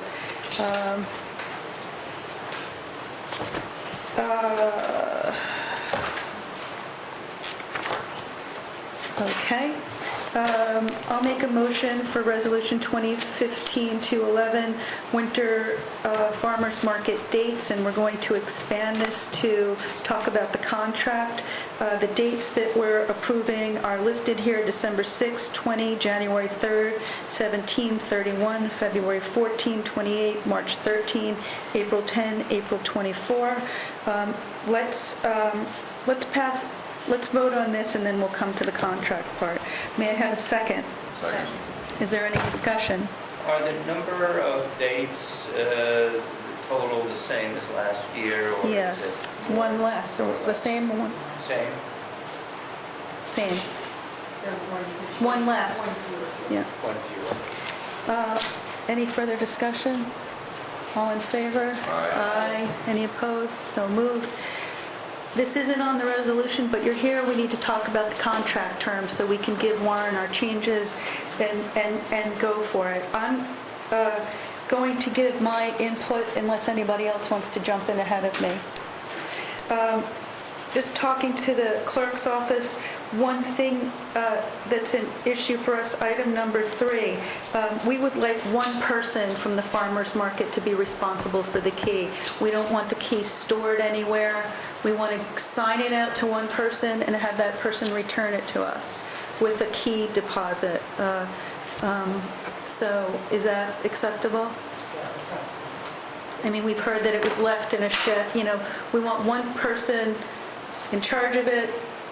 We want to charge the key fee for that. Is it $100 or $50 for a new key or changing locks? $100, we'll decide, and then it'll be returned at the end of the season. Yeah, we have a site manager. Great. The other, All this is going to be in our contract. You have a chance to look at that and decide. Yeah, this is I don't think we have to ask them or negotiate a contract. Well, they're here- Just tell them what we want and react to it. well, they're here, I think, to discuss it, so it's a nice opportunity. If we can agree, we'll get it done I quickly. just don't want to put people on the spot. Okay, well, Right. they can handle us. The item 5C, actually, the audio equipment's fine. This isn't a, things have changed here since last year. It's, let's go to item number 9. I want to propose, we have, that you will rent it as is. We're not going to do refunds if it's not clean. We have a weekly cleaning here. I would like for you to rent it as is, except the town hall as is. It's generally pretty clean. I think there was one issue where there was a Sinter Claus event before and we weren't able to clean it. I'd like for you to accept as is, and we make our best efforts to keep it clean. Item number 11, or maybe this is pursuant to 10. In the past, there has been an issue, and I get complaints from town hall staff, very few. First of all, we're happy to have you here, and we love you, so these are all just negative things. We're just trying to get the contact, but food dumping outside the back door has been a problem in the past. I know it may not be, conscious food dumping. It may be buckets of ice water that get dumped with food and fish in it, but it's a problem there. That has to be addressed. I don't know how. The other thing that's happened is item number 11. Since last year, we now have a central server on this backstage. And we also have a major push by the clerk's office to do reorganization of document filing. So all the space back here is really being used and will continue to be used. We have to ask, you're welcome to use the front of the stage, but the curtain has to stay closed.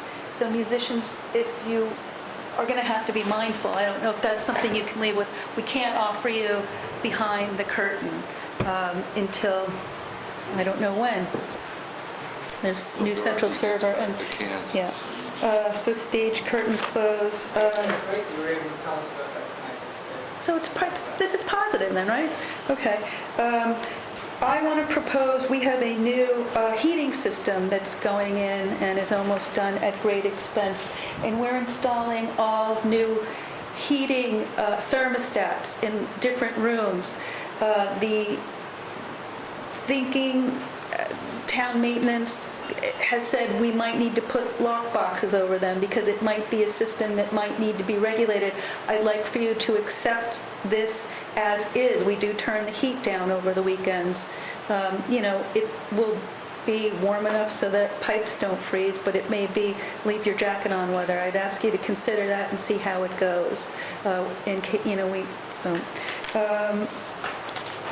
Those are all of my comments. Does anybody else have any comments? I think I'll put in a provision that the attorney has to be compensated for redrafting this. that you will we're not raising our rate, we'll keep the rate the same, but we're going to ask that you compensate our attorney for redrafting the lease.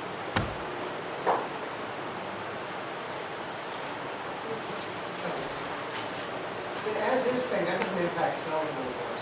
Snow removal is at it's already in here, that if there's a snow event over the weekend, you guys have to shovel it out. That was last year. You had to shovel it out in a manner consistent in which we do. We don't have a maintenance worker on call for the weekends. It doesn't get done until, I think, Monday morning or at his convenience. Dor- I'll get back to you, but I don't think it would exceed an hour. Yeah, I'll let you know. Maybe we can get it through a program. Maybe we can. I'll make that my problem. I was going to say, maybe you can. Is that new heating system would have air conditioning? Not yet, Todd, no. We're worried about one season at a time here. Bob? Is there a clause in there for any damage to the town hall? I can't hear what you said. Any damage? Is there a clause in the contract for any damage to the town hall?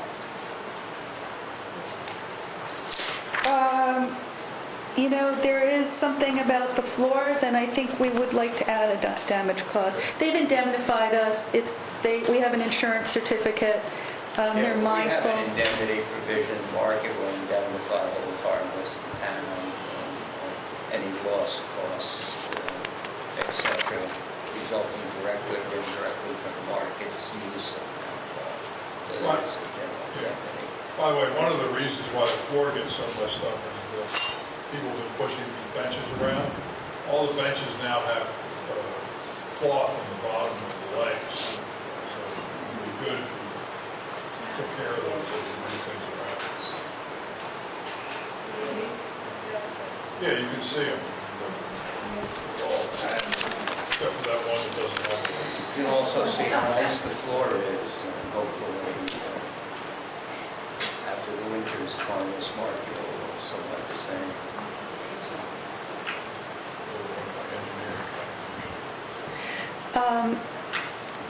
I'll get a cost from Warren. Dot will also get a cost from Warren. I'll let Georgia, I think I communicate with Georgia, so any questions for us or any comments? On the heating, how low are you now? As low as we can go.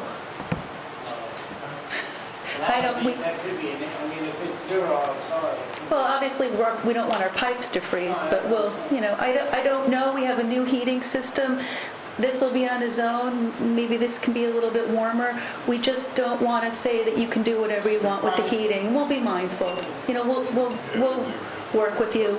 We don't want you to freeze or the people coming in here to freeze. We just want to maintain some control and consistency. So. And by the way, one of the reasons why the curtains have to stay closed is because there is a computer bank in there, and the computer bank can generate heat because it's electrical, and that heat will keep the thing at the right temperature. It shouldn't go below about 50 degrees in there, because that could damage the computer. Any other questions for us, or does that sound acceptable? Or all right, well, we're looking forward to having you back for another year. Thank you. Okay, we could just figure out where we are on the agenda. I think we have some housekeeping stuff. I'll make a motion for Resolution 2015-199, preliminary abstracts 9B, vouchers 912 through 1,065, 86 checks totaling $233,347.96. May I have a second? Second.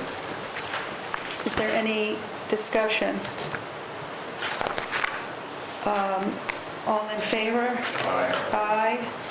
Any opposed? Any abstains? Motion passes. I will make a resolution for the 15,200, the preliminary capital abstracts, 4 checks totaling $43,440.69. May I have a second? Second. Is there any discussion?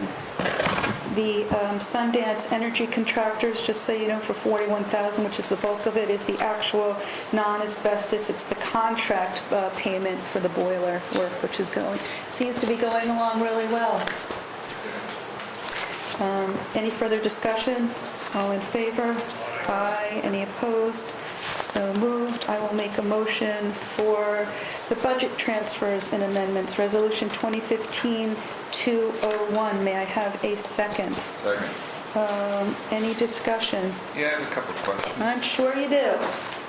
The 140,000 transfer where it says it's accounting entries were not made in 2014, so this is to make an adjustment? We passed a resolution, Resolution 2014-263, approving the purchase of a highway department truck, whereas the 2015 Mack Granite GU 713 engine cab chassis, and we specified how it was going to be paid.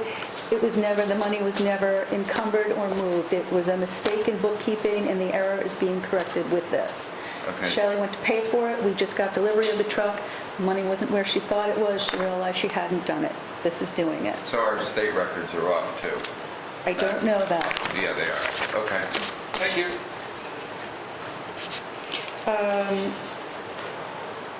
Any other questions? No, that's a good answer. Well, let me give some other little tidbits here. On our, some of our labor costs, safety inspector and zoning, we're going over budget here. So those of you who are liaisons to those departments, please pay more attention to that. We have gone over in additional hours in both departments, safety inspection and zoning. So We don't have any visibility to that currently. you need to, How do we get it? We don't get financial reports. do you meet with your safety inspector? Does he ask you if he's working later, financial reports? We don't get that. We don't get payroll reports. So it's what we're going to say. You working the right number of hours? That's Well, it? I need help. How do we propose to deal with this? Well, give us the stuff on time so we can talk to them about it. What stuff on time? How much money they're spending, how many hours they're working. Well, they're over budget, so we need to come up with something. No. Anything, other big questions here?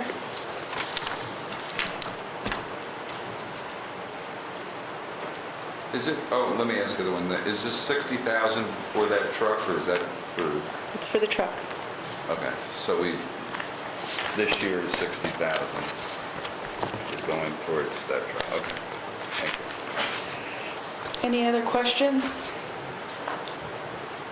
All in favor? Aye. Aye. Any opposed? So moved. We did 4.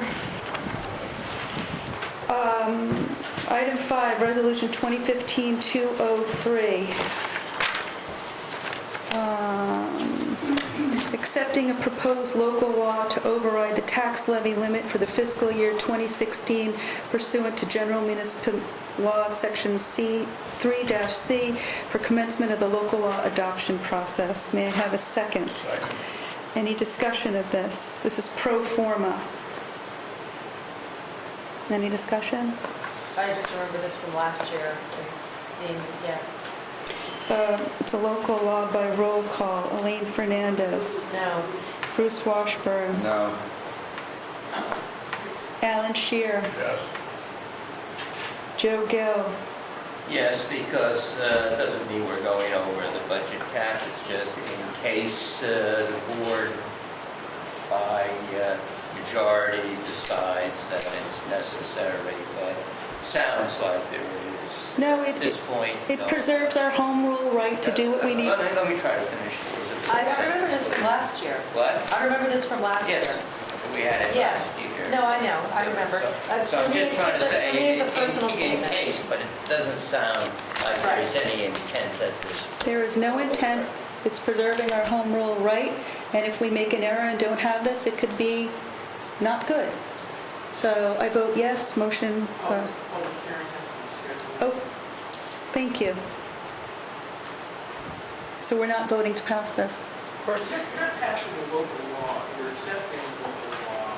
It's being laid on desks, and you're setting a public hearing. We'll set the public hearing for our next town board meeting, which is, John? Thank you. Okay, I will make a motion for item, well, actually, resolution, does somebody want to make a motion for resolution 2015-204? I will make that motion. Second. Okay. We got a settlement offer from the Coast Guard to pay $7,500 for the damage to the bulkhead. I spoke to the Coast Guard and they've agreed to increase that offer of settlement by $1,000 for $8,500. It still may lead to us having to pay a little money.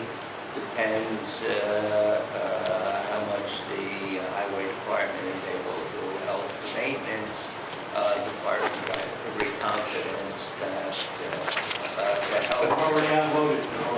Okay, that the help will be there. I think you're saying the help has happened already. Yeah. Well, no, that's just the beginning, the unloading of the There's more to lumber. come. There's more to come. I think it's a good offer, they've increased it, and I think we should accept it. In for a penny. The steel sheet piling, It's the wood on top of it. the wood capping. Yeah, if you go down there, you can see the damage. Joe, who replaced it? Are they the ones who installed the new? No, our maintenance department is going to repair it. Okay, because there's something there now. I was there recently. I went down there to sit and so is it temporary? Are they doing something more permanent? Because right now it's tilted, so when you sit there, you're at an uncomfortable angle. It's not the flat, flush block that it used to be. Well, when I was, Pardon me? Yeah. I think he's got,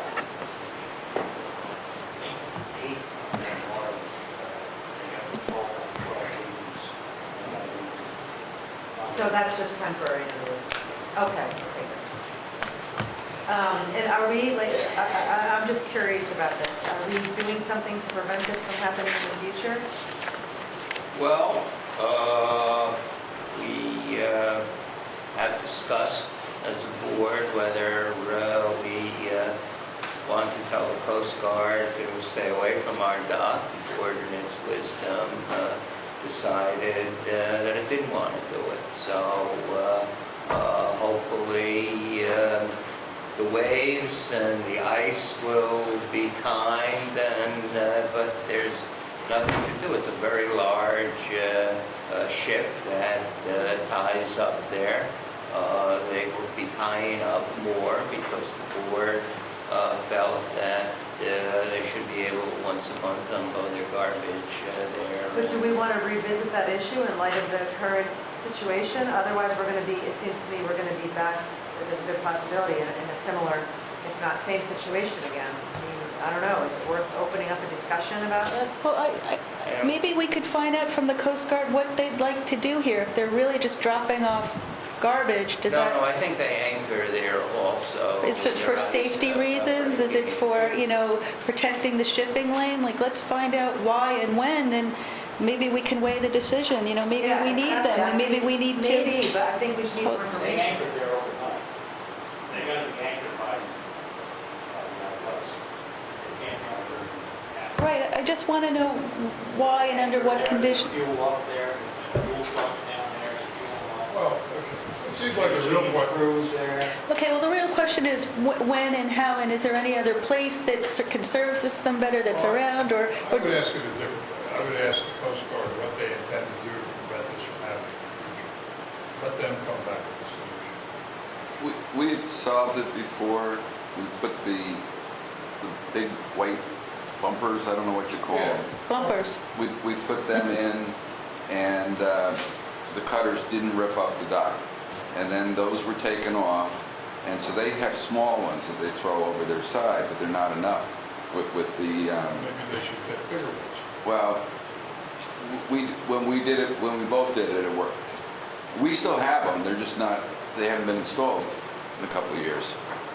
I don't know where they are. They came Well, from- maybe when we accept the offer, we can put in a letter to them that we hope that they will take measures to prevent damage in the future. I think we should ask them. But for to the do Coast that. Guard, they have been paying us, I think there's been last damage, they did compensate. Yeah, they only didn't pay the full amount this time because they knew that it was rotten. Right. So I guess it's- my only point is that if we can prevent that kind of damage from happening, we should try to do that. I think, maybe having a letter to them about, obviously there was some way that this was prevented in the past. If we can do that again, they already have the equipment, it seems kind of silly not to. If we can prevent damage to the dock. What we did was we got the white ones came from Saugerties, where they dock up there, the Coast Guard station up there. So Herman Tejan went and got the white ones from there, and we brought them down. We also bought the black ones for the summer use, but the white ones can get ripped up and get caught in the ice, so that's why we were doing that. But that did work. But it seems like it should be their responsibility, not ours.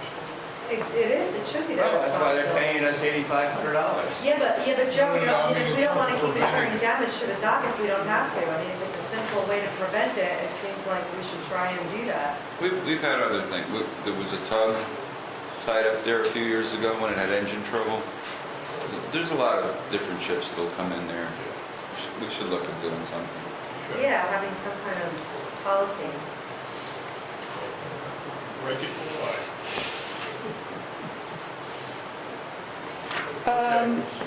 Any further discussion? All in favor? Aye. Any opposed? So moved. Resolution 2015-205, Defense of Duffy, Article 78 against the town. I will make a motion. Second. Whereas, any discussion? Yeah, I do have a proposed amendment to it, which let me pass it out. All it does is I think we should say in it that we're engaging the firm of Grant & Lyons to defend the town pursuant to the town's retainer agreement with that firm. So maybe you want to pass this down. I think the resolution ought to say it, if you look at the black lines.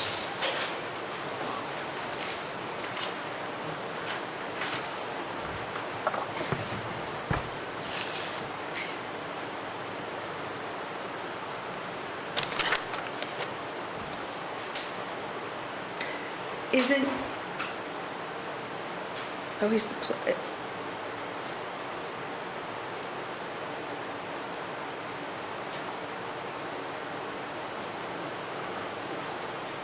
This was the attorney that advised on this before the suit was brought. I can't hear you. Yeah, that firm represented the Planning Board and Zoning Board of Appeals in this proceeding, so they do have knowledge of the facts. Okay.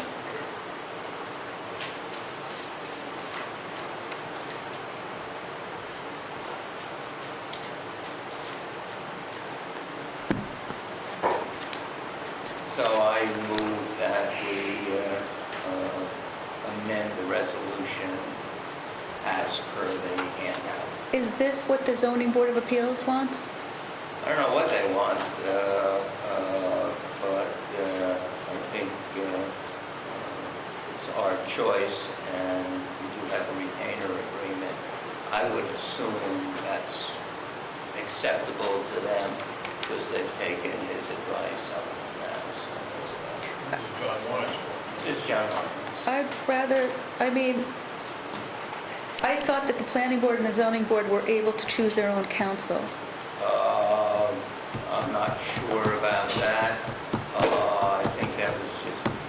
That they are You know, able, and I think John is already acting for the... that's fine, but they do choose their own counsel. I'm hesitant. John, great, if that's who they want. I want the planning board to have who the planning board wants. I don't think it is our choice. Well, I don't know the answer to that, and I think we have a lawsuit, so we ought to move and retain counsel. You have deadlines in the lawsuit, and I am sure they will let us know I just a real problem with it. don't think it's within our purview to select a counsel for a quasi-judicial board that we're supposed to be at arm's length from. I would like the motion to say that we allow them to select their own counsel. It's just my input. I would be against that because I think that is a legal conclusion that we haven't really been advised on. I think we have. I think I have. Anybody else? Well, I guess I would take this and put the conditional part on that you said. If they choose to use somebody else, they can use somebody else. But this at least gets us moving. Why don't we change it to the town authorizes the planning board to engage, It's the zoning board of appeals. the zoning board of appeals to engage grant funds. Yeah, but this covers Ron, not just the ZBA. Ron's name. Right. Ron picks one and the zoning board of appeals picks another. Ron's our employee. I think that he works with who the zoning board works with. I believe that the zoning board picks their own counsel. They have a special meeting tomorrow night. Maybe they can make a quick decision. Well, what about Alan's suggestion, which I think is a good suggestion, that we authorize them, but I don't want to make a legal conclusion in the resolution. Elizabeth, you may be right on the law, I just don't know.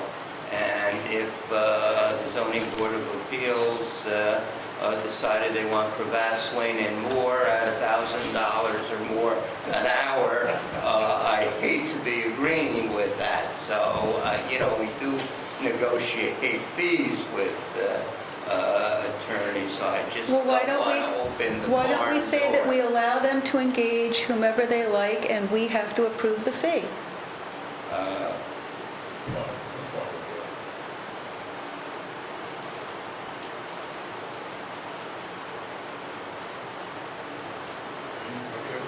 Yeah, so we take Alan's suggestion as that we authorize them to engage Grand Lines. That's what I heard, and I'm happy with that.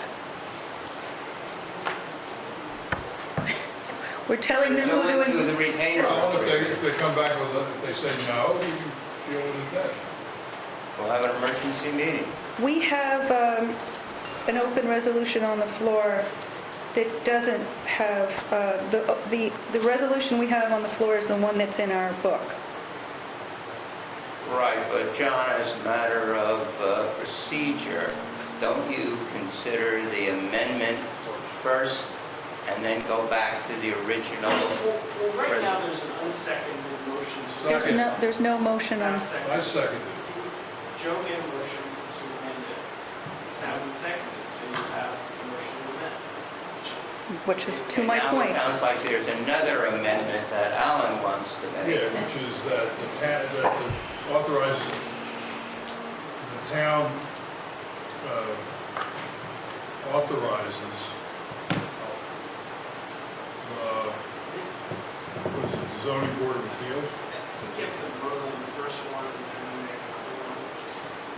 Well, let's see, unless somebody seconds my I second it. to the page. All right, so I move to modify the amendment. We have to vote on the amended motion on the floor, and if we want to amend it further, we have to vote it down and then Okay. motion procedurally. Do whatever you want to do. Probably cleaner that way. All right. All in favor? No. No. Motion fails. All right, so I move that we amend the... Any, No. I said no. Abstain. oy. So I move that we amend resolution number 2015-205 to read the last, the black underlined part that you've got to read, and the town authorizes the ZBA to engage Grant Lyons LLP to defend the town and its employees pursuant to the town's retainer agreement with that firm. Period. That's what we had on the floor, Alan. That's not an amendment. Sure it is. No, it's not. You I just, changed the wording. what did you say? Want me to say it again? Yes. Okay. It adds to the resolution the following clause. And the town authorizes the ZBA to engage Grant Lyons LLP to defend the town and its employees pursuant to the town's... Okay, I have another proposed amendment. The town authorizes the ZBA to engage an attorney to defend the town and its employees pursuant to the town's retainer agreement and approval of fees with that firm. subject to the town's... I know that I'm being a stickler, I just don't believe we can hire... We don't have a retainer agreement with anybody but Lyons. Okay, well, whatever. I'm done arguing this. Whatever you want to do. I want to do what Alan said. I just don't want to open that area until we get legal advice. And I just don't want to create an issue where there is no issue. I got it written down. So, would you second? No, I'm against amending it further. I think we have it, We voted down that. Now we need it. We need a resolution with some wording. Alan gave you the words of the Okay. resolution. I And you have a seconded it. second. Should we wait for, Let Bruce go. I don't know, all in favor? Aye. No. Okay. Motion carries. The only reason I'm voting against it, to be clear, I don't believe we have the authority to tell the zoning board of appeals who they can hire, although I would hire John Lyons. Sorry, it's just...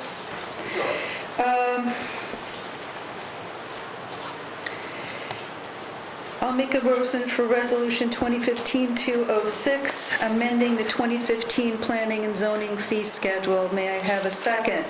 Second. We've talked about this about 19 times. Any further discussion? All in favor? Aye. Aye. Any opposed? So moved. Resolution 2015-207, a memorial bench program at the town of Rhinebeck Cemetery. May I have a motion? Motion. And a second. Which number is this? Tab 9. Is there any discussion? Yeah, I guess the question I had is, I assume they're going to be selling benches. Does the town get the money and not the... They're replacing benches in the cemetery. This is the thing that Suzanne came and talked about a month ago. We have no financial obligations. The Friends of the Cemetery is This is just handling it. they're putting in... We're allowing them to do it. Right. Right, but are they going to put names on these benches? And I assume, maybe I'm wrong, there may be some money there coming in. I guess they're No, not their gonna- Friends of Rhinebeck is spending the money to pay for the benches. Well, they're not going to fundraise from people to put benches in the park? All I'm saying is if they are getting money, it should come into the town. No, Friends of Rhinebeck is the not-for-profit arm. That's not the same as the committee. They're not the cemetery committee. They're a separate nonprofit entity. We're authorizing the non-for-profit to do this. Right. Yeah, but if they're selling, getting money, the non-for-profit... They're not selling, they're buying. They're replacing. They're going to take money and buy things. So they're not naming these benches after anybody?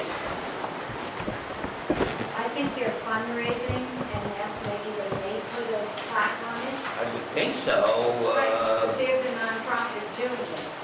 Yeah, but so what? The question I don't even is think if they're they- necessarily putting names on it. I think they just want to replace the old benches that are dilapidated with rural benches that have the same rural character. Even if they are Even taking if money they and were, they're but- doing the fundraising and they're Right, buying the It has nothing to do benches. with us. That's their. You want, Well- you want a piece of their action? You want to? Well, the thing is, it is town land.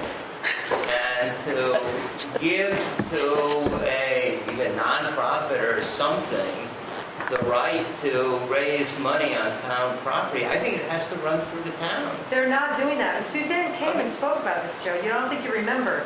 They want to be able to replace the benches that are there now. They need the town's permission to do it. Right. But And- they're paying for it. They're not getting any money for it. Okay, They're if fundraising it is in order- clear and you have to talk to her, and then we can come It's back. in here. I think it's pretty clear. It's in there. Did you read Where? the What? resolution? Read to me the sentence. I did read the resolution. Okay.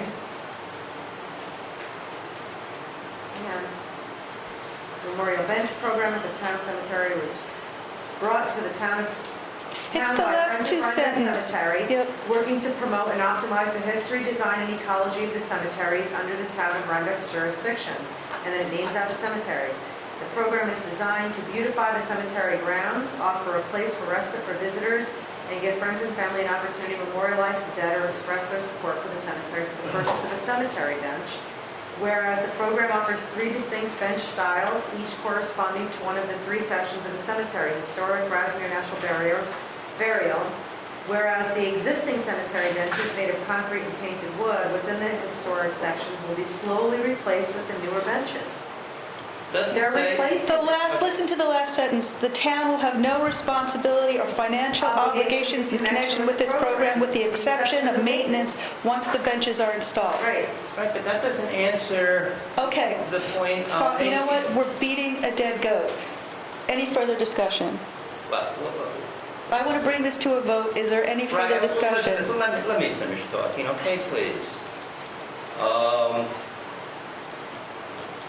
Beats me why they wouldn't be selling it. If you walk through town, all the benches have names on it. If this is something where there's no money coming to this group and they're just expending their own funds, that's fine. I have no problem with it. That's what they're doing. Okay, if that is, and you check that, I'm willing to vote in favor of it. But you'll get back to us after you speak to them to see if this is not a fundraising thing. Here's where you're confusing me. Yeah. Friends of Rhinebeck is a nonprofit that fundraises for. He gets it. He wants some money if they're getting money. He wants a piece of their action. If they're getting $5,000 for somebody to put a name on a bench that costs $2,000, that's what Joe's worried No, about. but that money goes back into other improvements. It's a nonprofit. We don't have the right. He wants some of the money. I disagree with that. I want control of the money. It's not yours to control. It's the Friends of Rhinebeck Cemetery. It's a nonprofit. But it's No, town. but Joe, you have to remember that their sole purpose is to be able to put the money back into the cemetery. It's not like they get to go to the liquor store and get a bottle of wine and celebrate after they get the benches. The money's got to go back into the cemetery. That's the purpose of the Friends of Rhinebeck Cemetery. They have the right to sell plots. We get the money when plots They're not are selling, they're sold. doing us a favor. They're saying, town, you don't have to come up with the money to pay for these dilapidated That's a question, benches. Elaine, that you're going to ask them. I will ask them. Okay, that's all. I will certainly ask them. I will. And we're voting on this, so the answer won't matter. Is there any further discussion? All in favor? Aye. Aye. Any opposed? No, but presume Elaine will tell us. Well, what it doesn't they- matter. We've passed it.